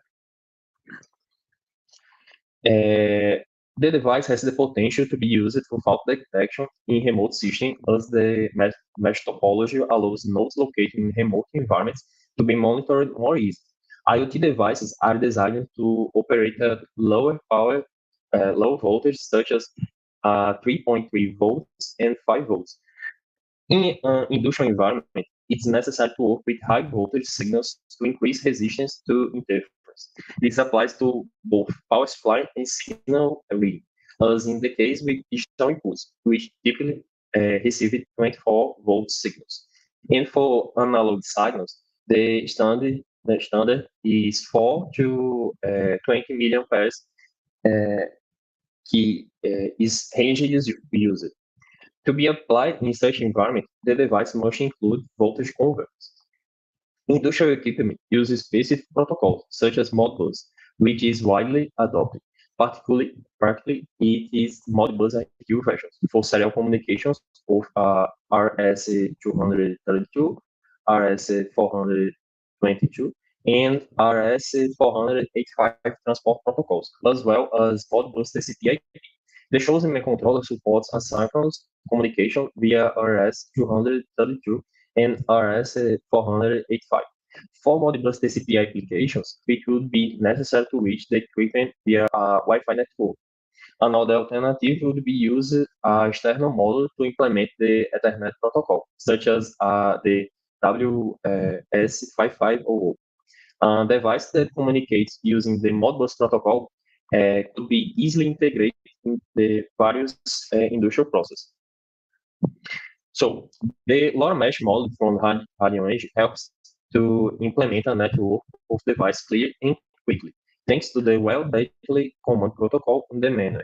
It was possible to use S32 microcontroller to handle the interface for configuration and messaging with network, and the use of a web server for node configuration and sending messages to other devices simplified the quick setup of each node without the need or to connect it to any additional equipment.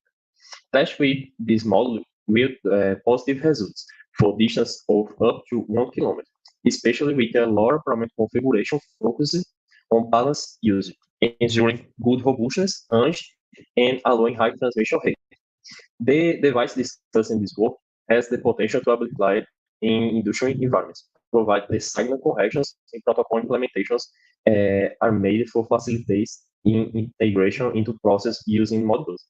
For future work, it's necessary to observe the network behavior with more devices and collect the real-world data and integrate the device with some existing SCADA.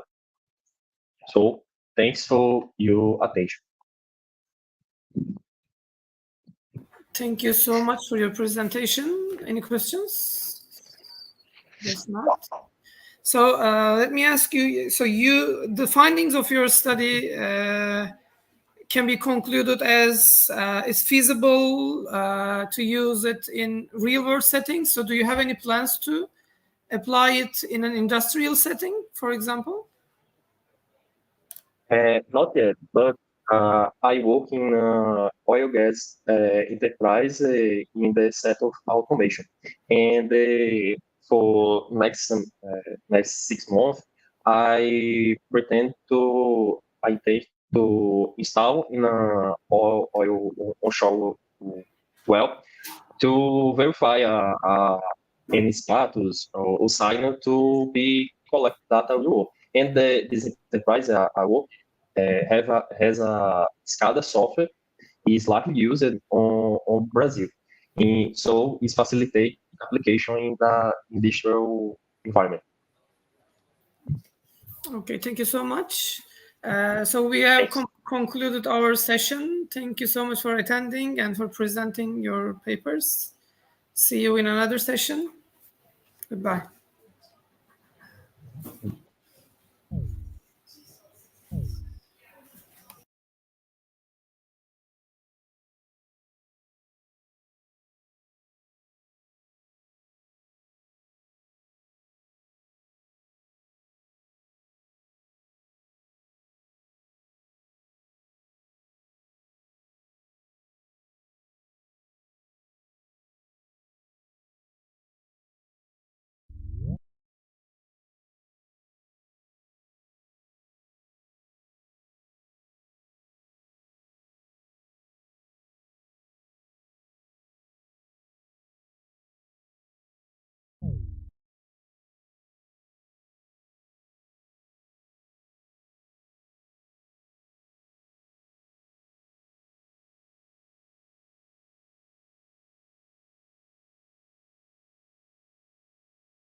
Hello, everyone. Did you hear us?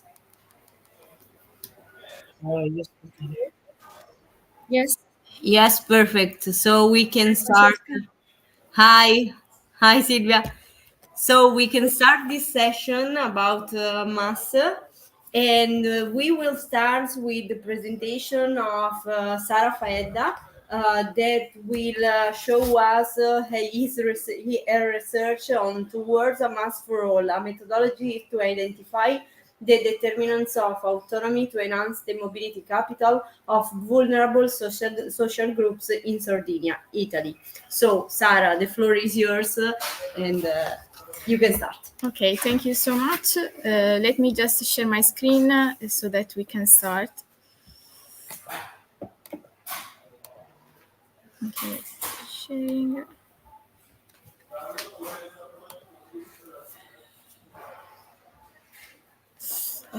Wait, because I need to see how it is online.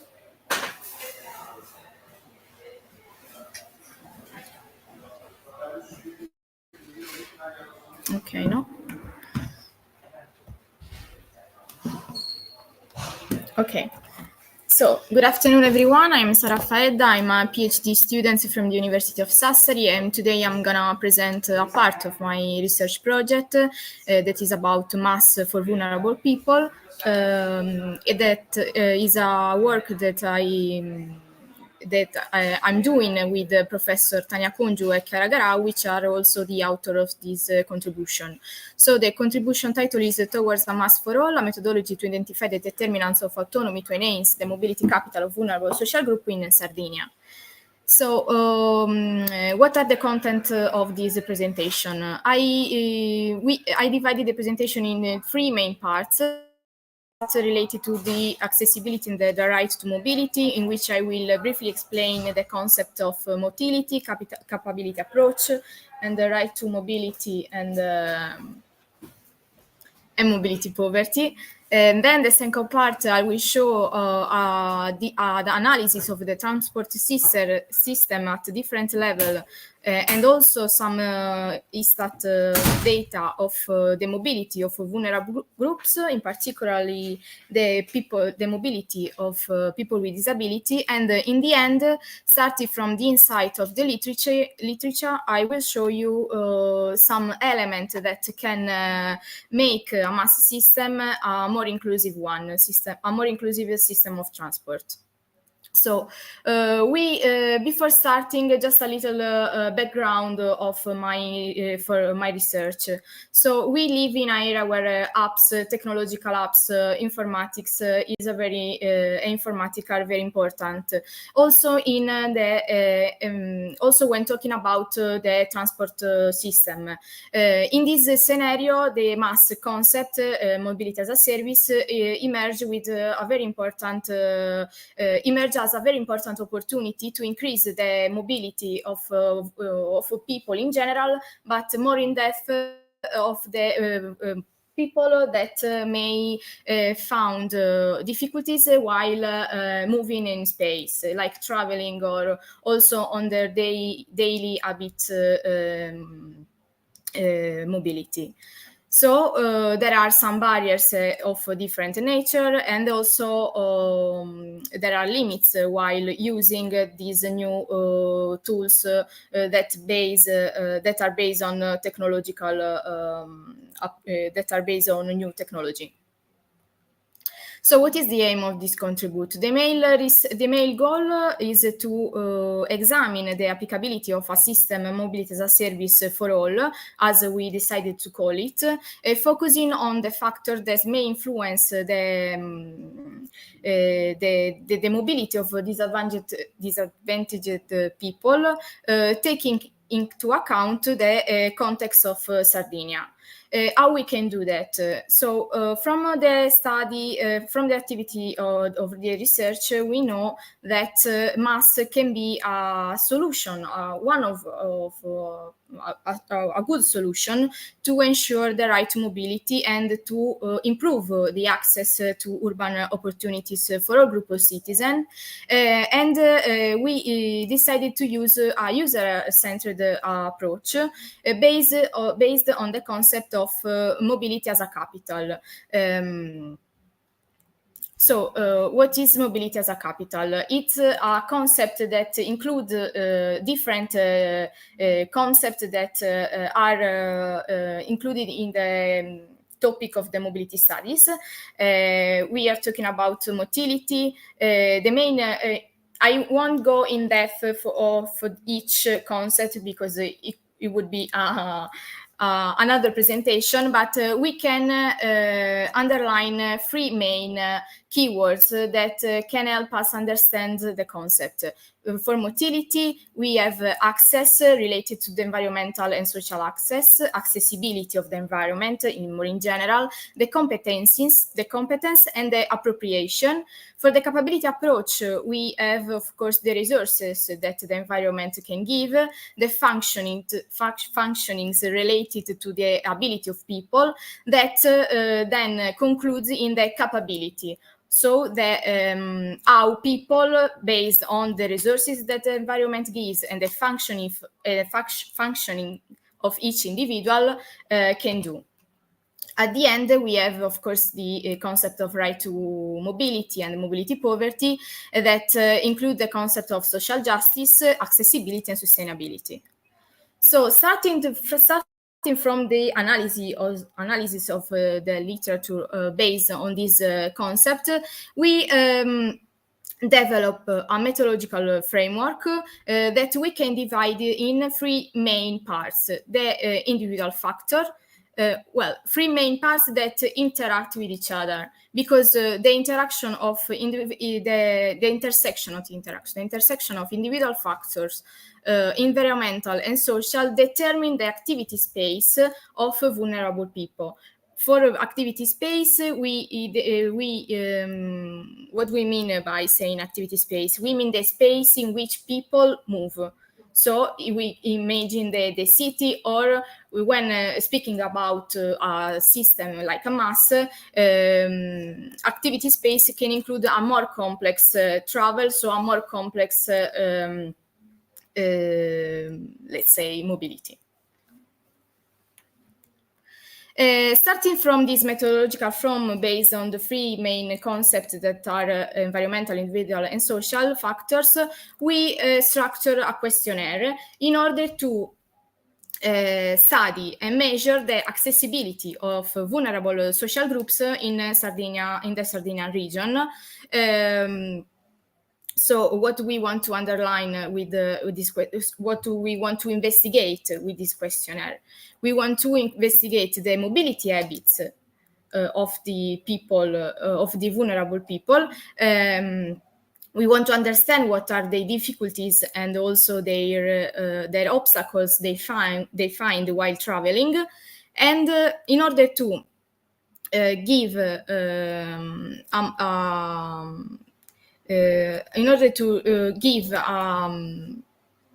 overview of what are these the elements and that obstacle those people while traveling, and to give a final factor, to give what the factor that can improve their mobility. So starting from their obstacles that they find while traveling, we can give solution or try to give solution to overcome all these difficulties by inserting them in this mobility application, which is the mass.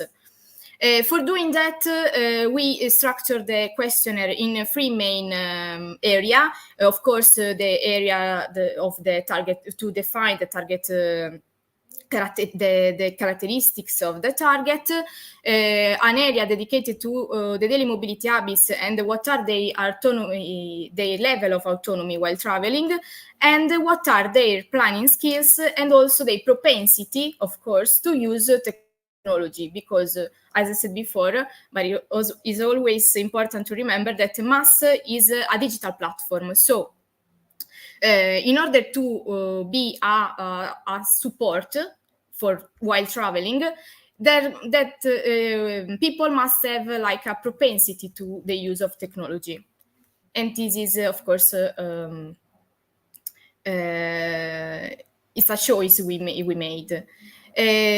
With the questionnaire, we involve different associations, starting from a national association that are ISM, which is the one of sclerosis multiply. I don't know, I can't remember the name in English, sorry. And also the University of Older People, and different association and project that involves the people with disability of different age. So the aim, as I said, the aim of the questionnaire is define the characteristic of the group, identify the factor that influence travel autonomy, understand their attitudes toward the assistive technology and the new mobility models such as MAS. Sorry. These elements can help us define the mobility behavior of vulnerable people. Also, in the context of this research, we also use multi-layer analytic methodology, starting from the spatial analysis using the GIS system, and of course the questionnaire. So we leave what are the characteristics of the region, the region that we choose as a case study. Is an aging region. We know that the old age index, in which Italian is indice di vecchiaia, stated by the Istat, said that for every young person there are almost 3 older people. So it's and in the Sardinia region is the region in which there are a very high percentage of older people compared with the young person. And also this phenomenon is located in concerns mainly the inner area of Sardinia, because as we can see in these maps, that is the percentage of population between 0 to 14 years old. We can see that these the population of that range is mostly located in the coastal area, not in the inner area. So, because MAS system is a system based on transport and the integration of different types of transport in one digital platform, and also because the aim of this work is the accessibility of vulnerable people to the transport system, we mapped the accessible stops of the rail system. We have in Sardinia, we have 45 stations, but only 12 of the stops provide assistance for vulnerable people, which is like more than 2/3 of the stations are not accessible for vulnerable people. And also same, we mapped the what we call in Italy the noleggio con conducente, let's say car hire with driver, indicating unfortunately we only have the data about the headquarters, so we cannot define. We weren't able to define the region of operativity. But we, from the information that we find on the website of regional, of the official website of the region, we can say that there are more than 200 and more than car hire with driver operators, but only I think, but only 17 of them are have the service for vulnerable people. Why we choose to map this system? Because it's a flexible solution. We can say that it's almost like the DRT system. So it's a very flexible system that can be integrated in a mass concept to overcome the difficulties and also the lack of transport in the inner areas. With this map, we wanted to show where those operators were located in all the region, trying to identify the density of the area in which they are located. As we can see, of course, the south of Sardinia has a clear concentration, mostly in the area of the metropolitan city of Cagliari, but also in the coastal. Same for the northern area. We can see a high concentration of those kind of system of transport, and while in the inner area, it's almost like we have an empty spot, but with a bit of concentration in the Ogliastra area, which is the one that because it's the one area that, as we can say here, there are no train system there are no transport or railway system. As I said before, we also use the data from the National Institute Istat, that are the data that show the mobility, the mobility behavior of people with disability, and the use of the public transport. As we can say, independently of the limitation, which is an indicator that goes from very severely limited, so they cannot travel alone. Well, it's not they not can travel; they travel alone, but they need assistance.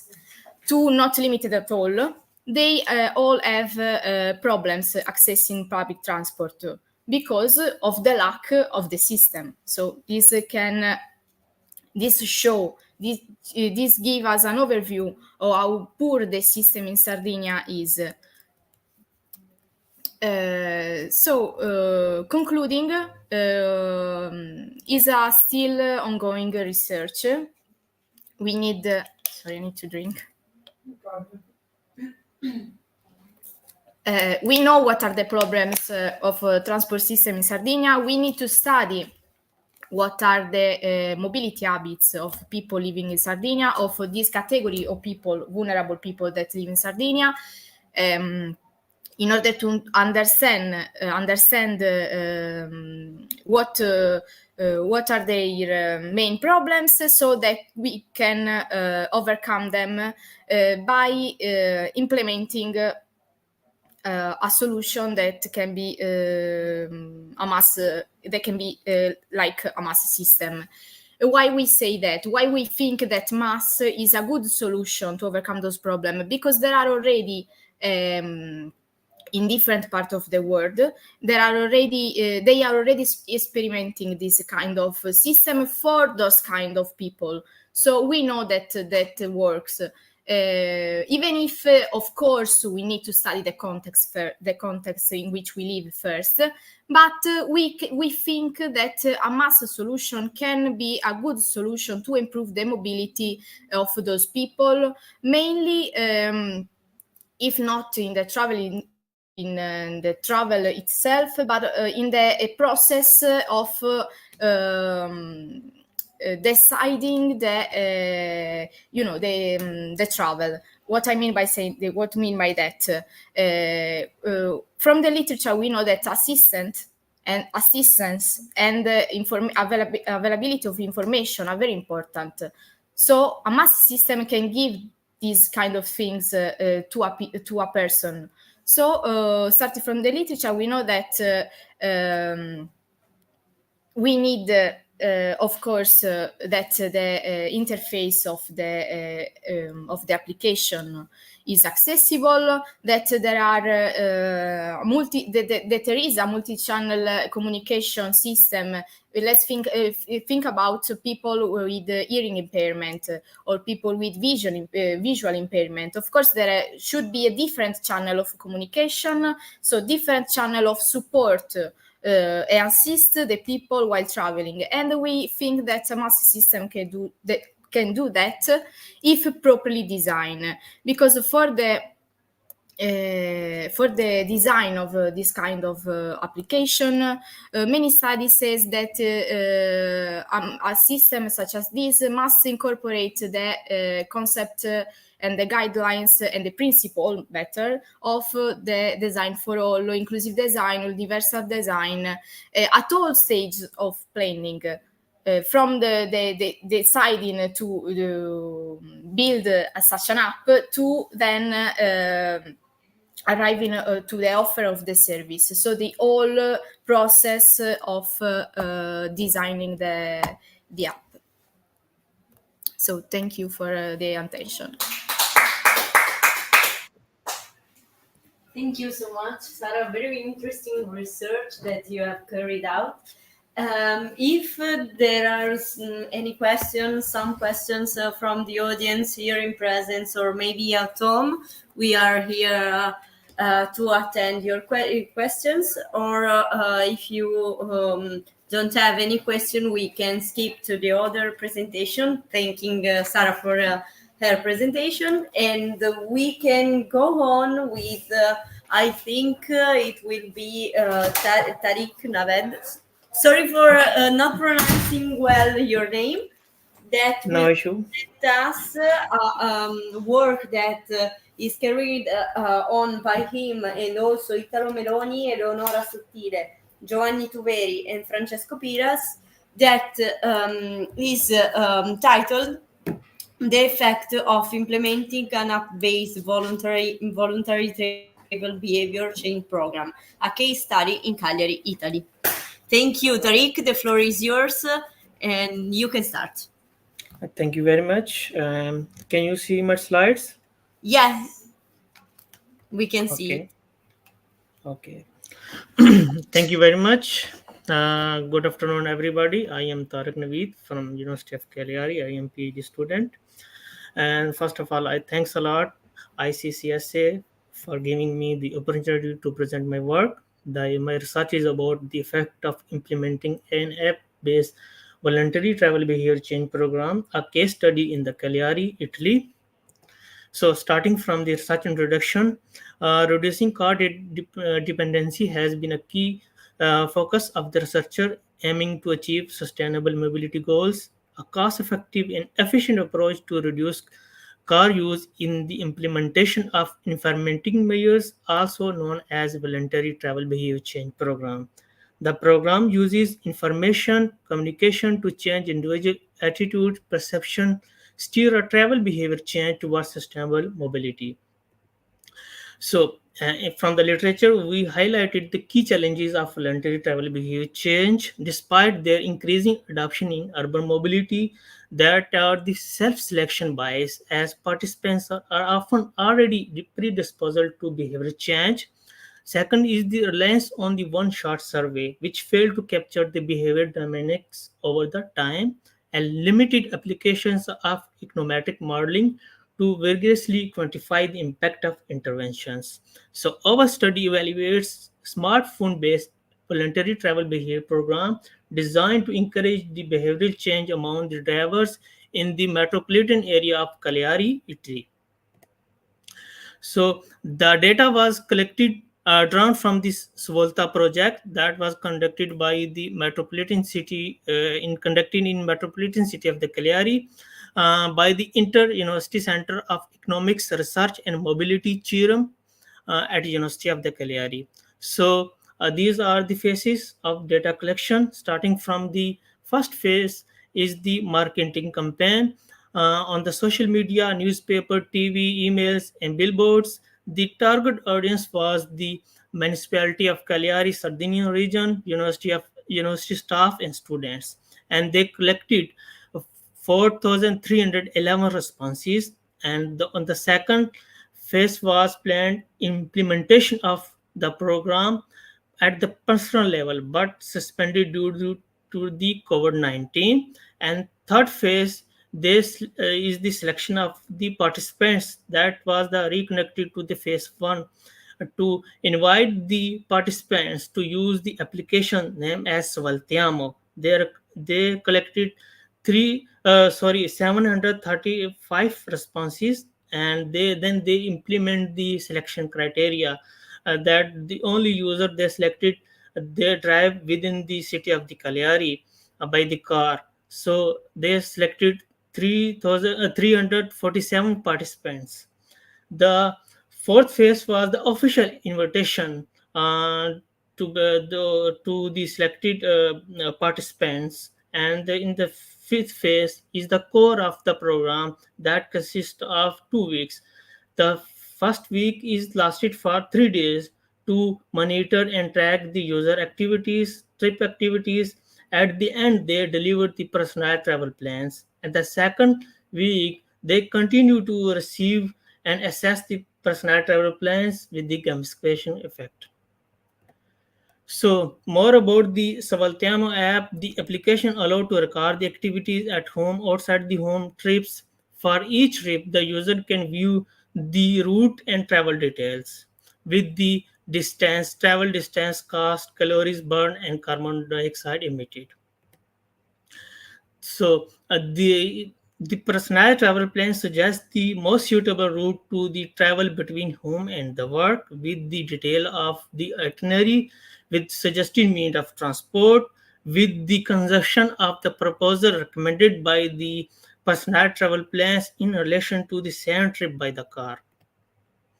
So on the dashboard, user can review the sustainability level to encourage the ecological habits, and the ranking points system to motivate the user by competing with the others. And these points can be redeemed for the shopping voucher and to use to purchase an e-bike and regular bicycle. So this is the final data. We have 83 users out of 347 users. Those who used application several times for the daily activities for 24 hours. Among 83 users, 41 users used the app participated in the both week. So another aspect of this study involved investigating the role of psychological variables in the travel behavior change. We asked individuals to indicate their level of agreement with the series of psychological statements related to the environment concerns. So and the sustainable mobility using the 5-point Likert scale. So these are the psychological variables or the intention to use a private car, perceived behavior control of sustainable mobility, social norms, attitude towards sustainable mobility, environment awareness. So final data is the consist of 347 users, individuals invited to participate in voluntary trial behavior change program, and the 41 users are the individuals who use the smartphone in both weeks. So these are the social economic characteristics of the users. About the methodology, we use discrete choice modeling approach. First model we use is the we have two aims. First aim is to identify the factor influencing the individual's likelihood of using smartphone application and choosing sustainable transportation mode after receiving a personal travel plans. So the joint binary order larger model is used for sustainable tools, and this model has two distinct lateral equations. First is the largest selection equation, which models the decision to participate in the program. So we have 347 users in this model, and the propensity to participate in the program is estimated by the equation 1, that is the combination of the observed variables and the psychological variables and the beta parameters that are estimated. Based on the first part, on the condition PQ is equal to 1, we use ordered logic model equation, which model the condition on participation, the number of sustainable tour taken during the second week. So YQ is the latent possibility of making a sustainable tour in the program. So YQ is equal to 1 for the 1 to 2 sustainable tour, YQ is equal to 2 for more than 2 sustainable tours. And so the latent prosperity is estimated by the equation 2, that is the combination of the observed variables, psychological variables, and the logistic error term. And the final joint likelihood is estimated by the equation 3, that is combination of the both part. And our second goal was to assess the relative importance of the personal travel plans compared to the other factors in decision to undertake a tour using sustainable transportation. So we did this by multinomial logic model to model the effect of personal travel plans and gamification. So in this data set, we have 41 users with 272 home-based tours.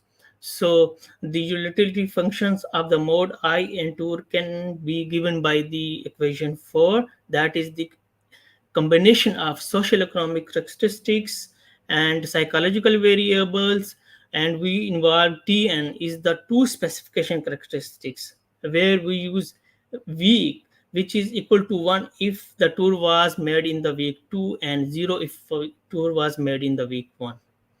So the probability of the tour is estimated by the equation 5. And we did descriptive analysis of participation in the program and travel behavior program. As you can see, the 76% of individuals did not participate in the program, and 12% users used the application in either first and second week, and 12% used the application in both weeks.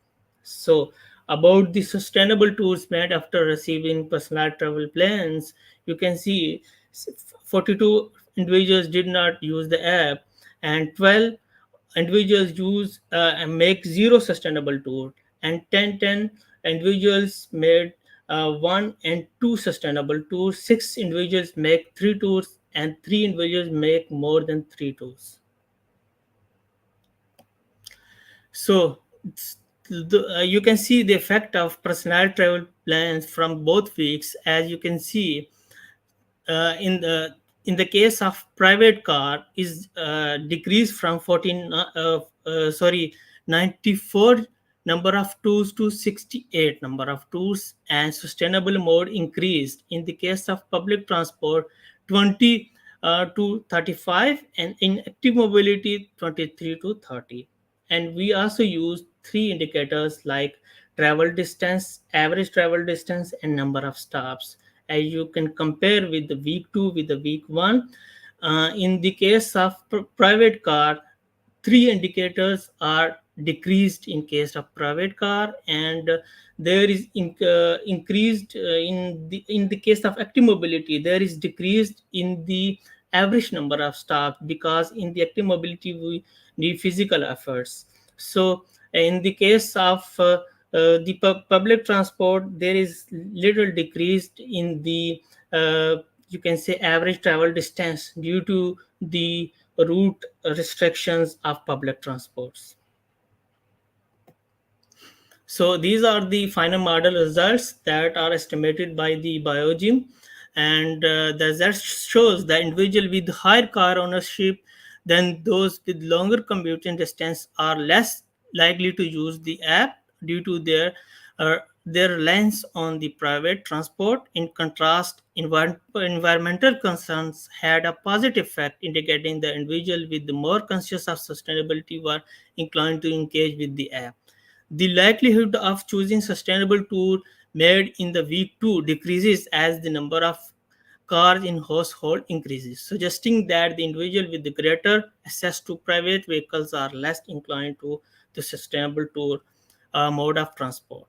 Conversely, likelihood of choosing sustainable tour increased for the individual whose origin was outside of the Cagliari, and We also investigated the psychological factors that played a crucial role in our case. The intention to use private car emerged as significant barrier to its adoption. The negative coefficients suggest that individuals who express a stronger intention to avoid sustainable mode often due to their dependence on the private vehicles.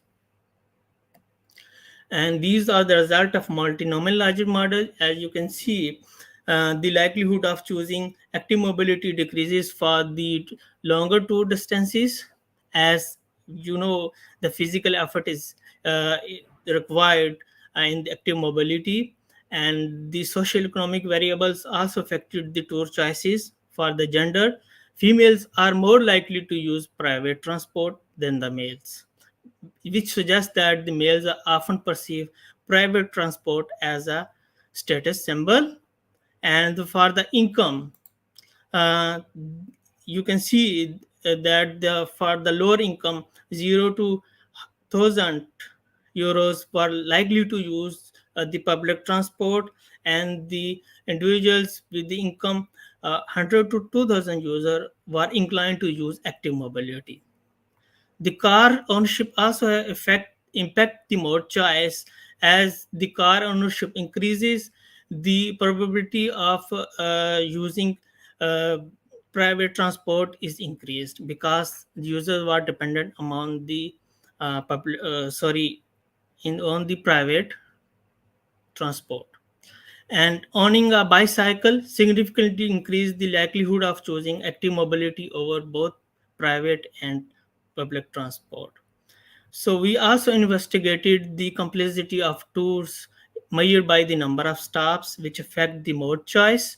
And for the tours with more than 2 stops, the likelihood of choosing public transport over private decreases due to the limited flexibility and fixed route of public transport.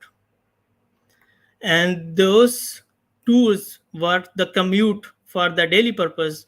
The positive coefficient was observed, suggesting that the public transport remain a valuable option for direct and routine commuting trips. As you can see, we have included an PT week in both cases. That shows the effect of the voluntary effect of personalized travel plan. So you can see the magnitude in the case of public transport is higher than the active mobility, which shows that the effect is uh, this shows that there is a great impact on public transport mode.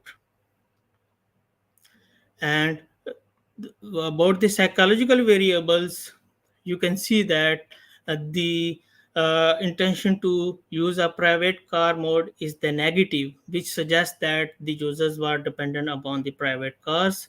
And we also investigated the other psychological variables like social norms, attitudes, environmental concerns in this model, but they were not significant due to their correlation with the intention to use a private car that is postulated by the theory of planned travel behavior.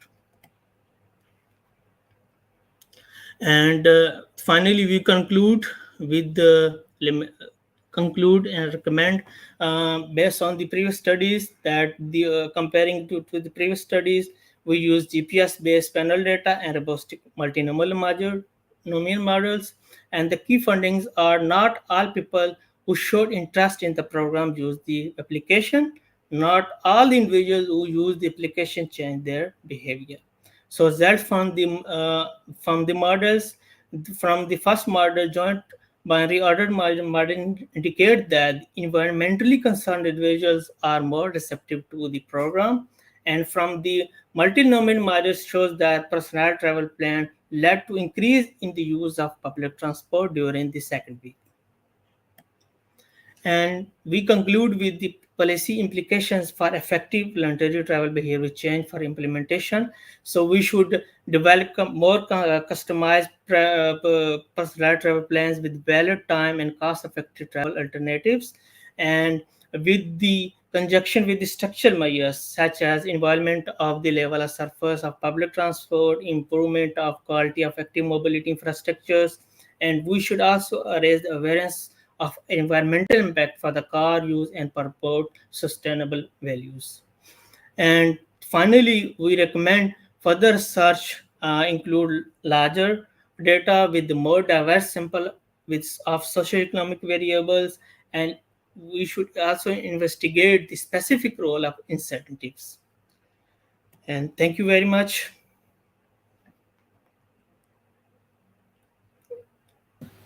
Thank you, Tariq. If there are some questions from home or maybe here at the audience, Yes, please. I think there is no question. So thank you for your presentation, Tariq, and we can skip with the other presentation that will be held by Professor Silvia Battino, which will present an analysis on exploring over tourism in the Mediterranean region, a research that is carried out with Ginevra Balletto, Mara Ladu, and Maria Tard. So, Silvia, the floor is yours. If you want to share your screen, we are here to hear your presentation. Thank you, Francesca. Can you see my presentation?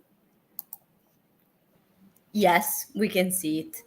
Okay, perfect. Thank you, Francesca, and good afternoon, everybody. As my name is Silvia Battino, I'm a researcher from the University of Sassari. As Francesca said, today I'm going to talk about exploring over tourism in the Mediterranean region. And this work was carried out in collaboration with Ginevra Balletto, Mara Ladu from the University of Cagliari, and as well as Maria Tard from the University of Malta. Our presentation covers six key points: an introduction to over-tourism and sustainability, some Mediterranean island case studies with the key findings for Sardinia, the methodology, and the spatial analysis, and then the conclusion.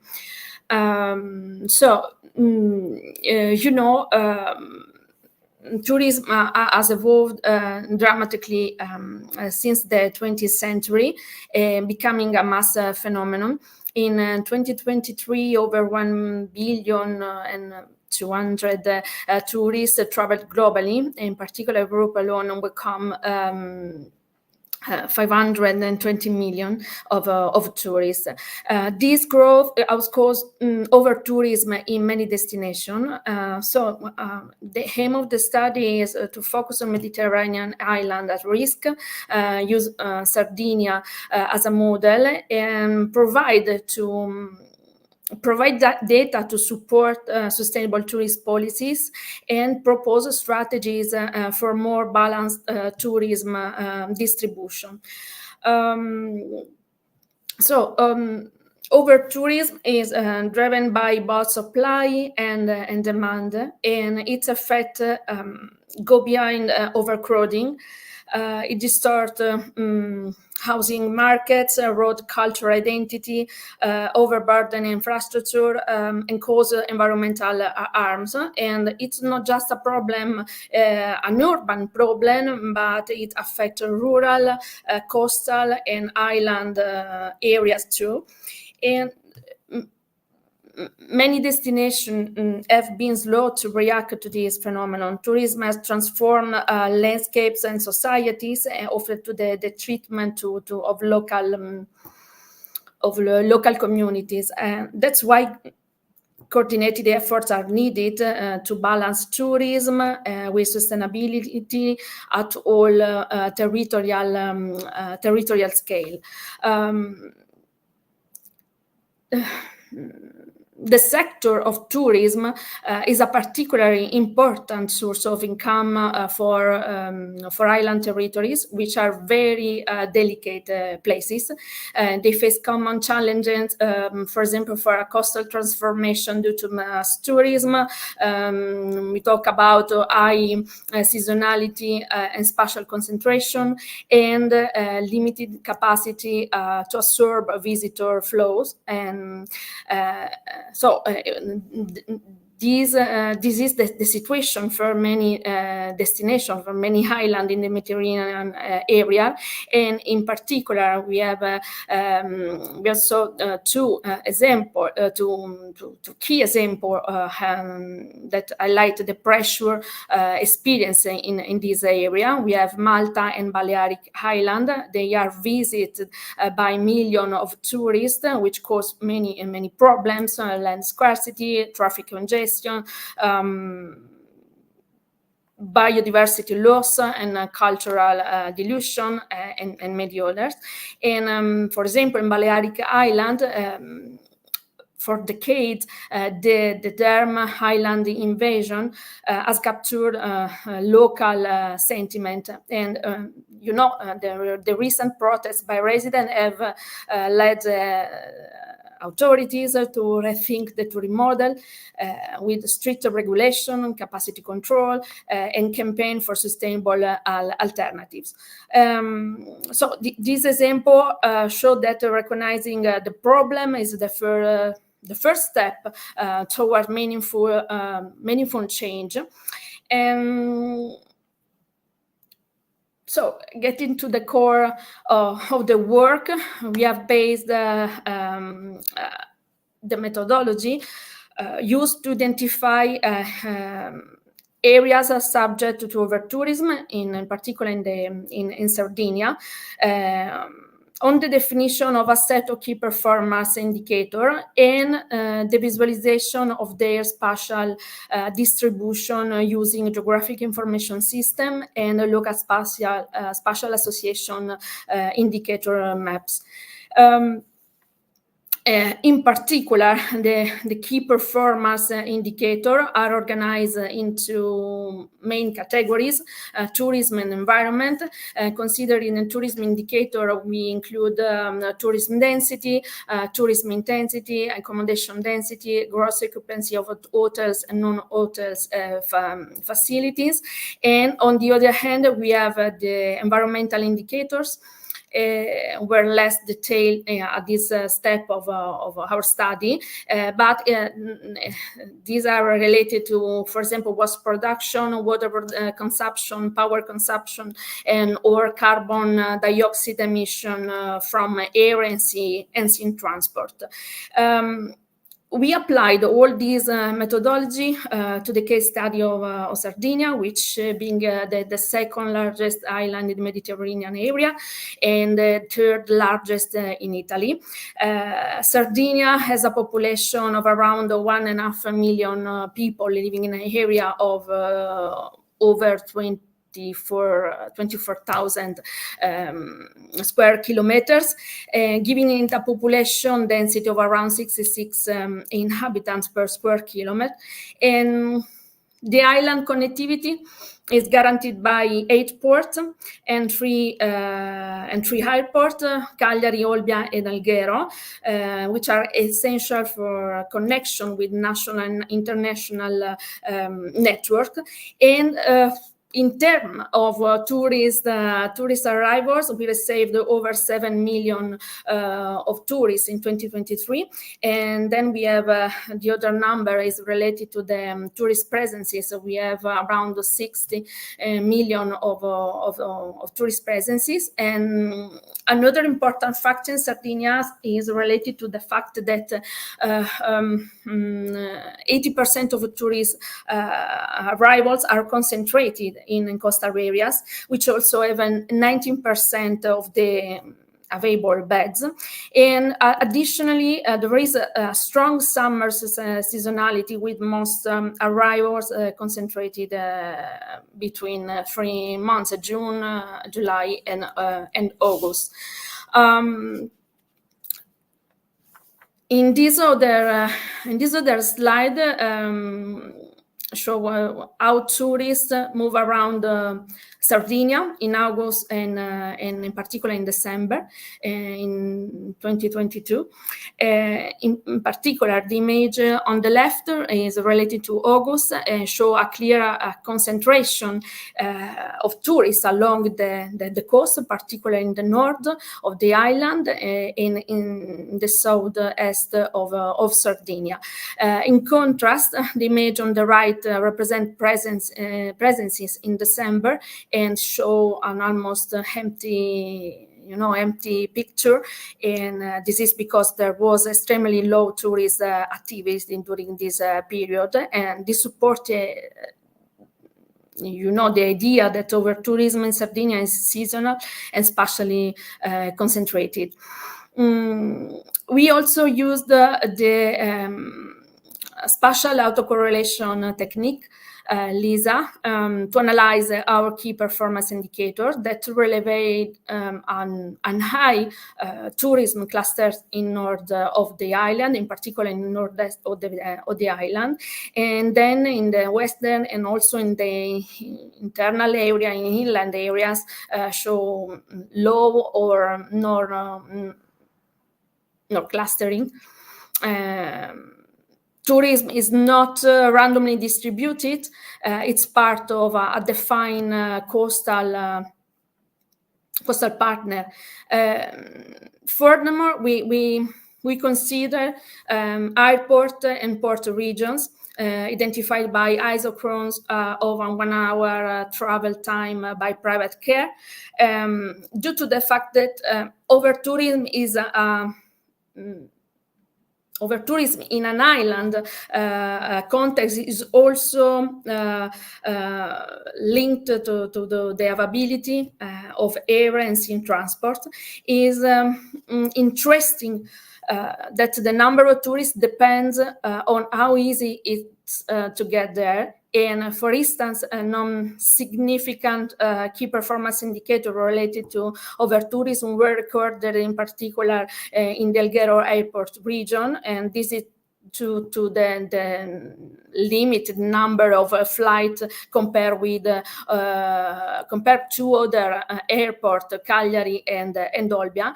And this also demonstrates the importance of transport planning in managing tourist flow and preventing, for example, the over-tourism phenomenon. To conclude, our study revealed distinct spatial pattern for each key performance indicator, highlighting variation in tourist pressure within the island. LISA, spatial autocorrelation patterns, indicate that tourist development is not random, but part of a broader coastal and seaside spatial partner. Sardinia, as a whole, doesn't suffer from over-tourism, but we have identified a specific area of tourist concentration. There is therefore a need for targeted action to manage tourism growth and mitigate its negative effect in the future. This requires the development of new sustainable policies, such as implementing a plan to identify the risk of over-tourism and promote sustainable practices. A new approach for example, to tourist tax is one of the key actions to be implemented. This approach is aimed at supporting waste reduction, optimize energy efficiency, and protecting natural and cultural resources. And what else? That's it. And so in the future, we'll also apply the methodology to key performance indicator, in particular related to the environmental category, the environmental domain, to gain an even more multidisciplinary understanding of the impact of tourist flow in Sardinia, and to see the future evolution of this phenomenon. I finished my presentation. Thank you for your attention. And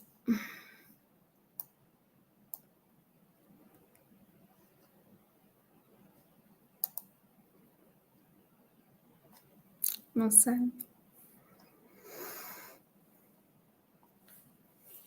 Sorry, we had the microphone mute. Thank you, Silvia, for your presentation and for your interesting research and work. If there are some questions from the audience, we can attend to it.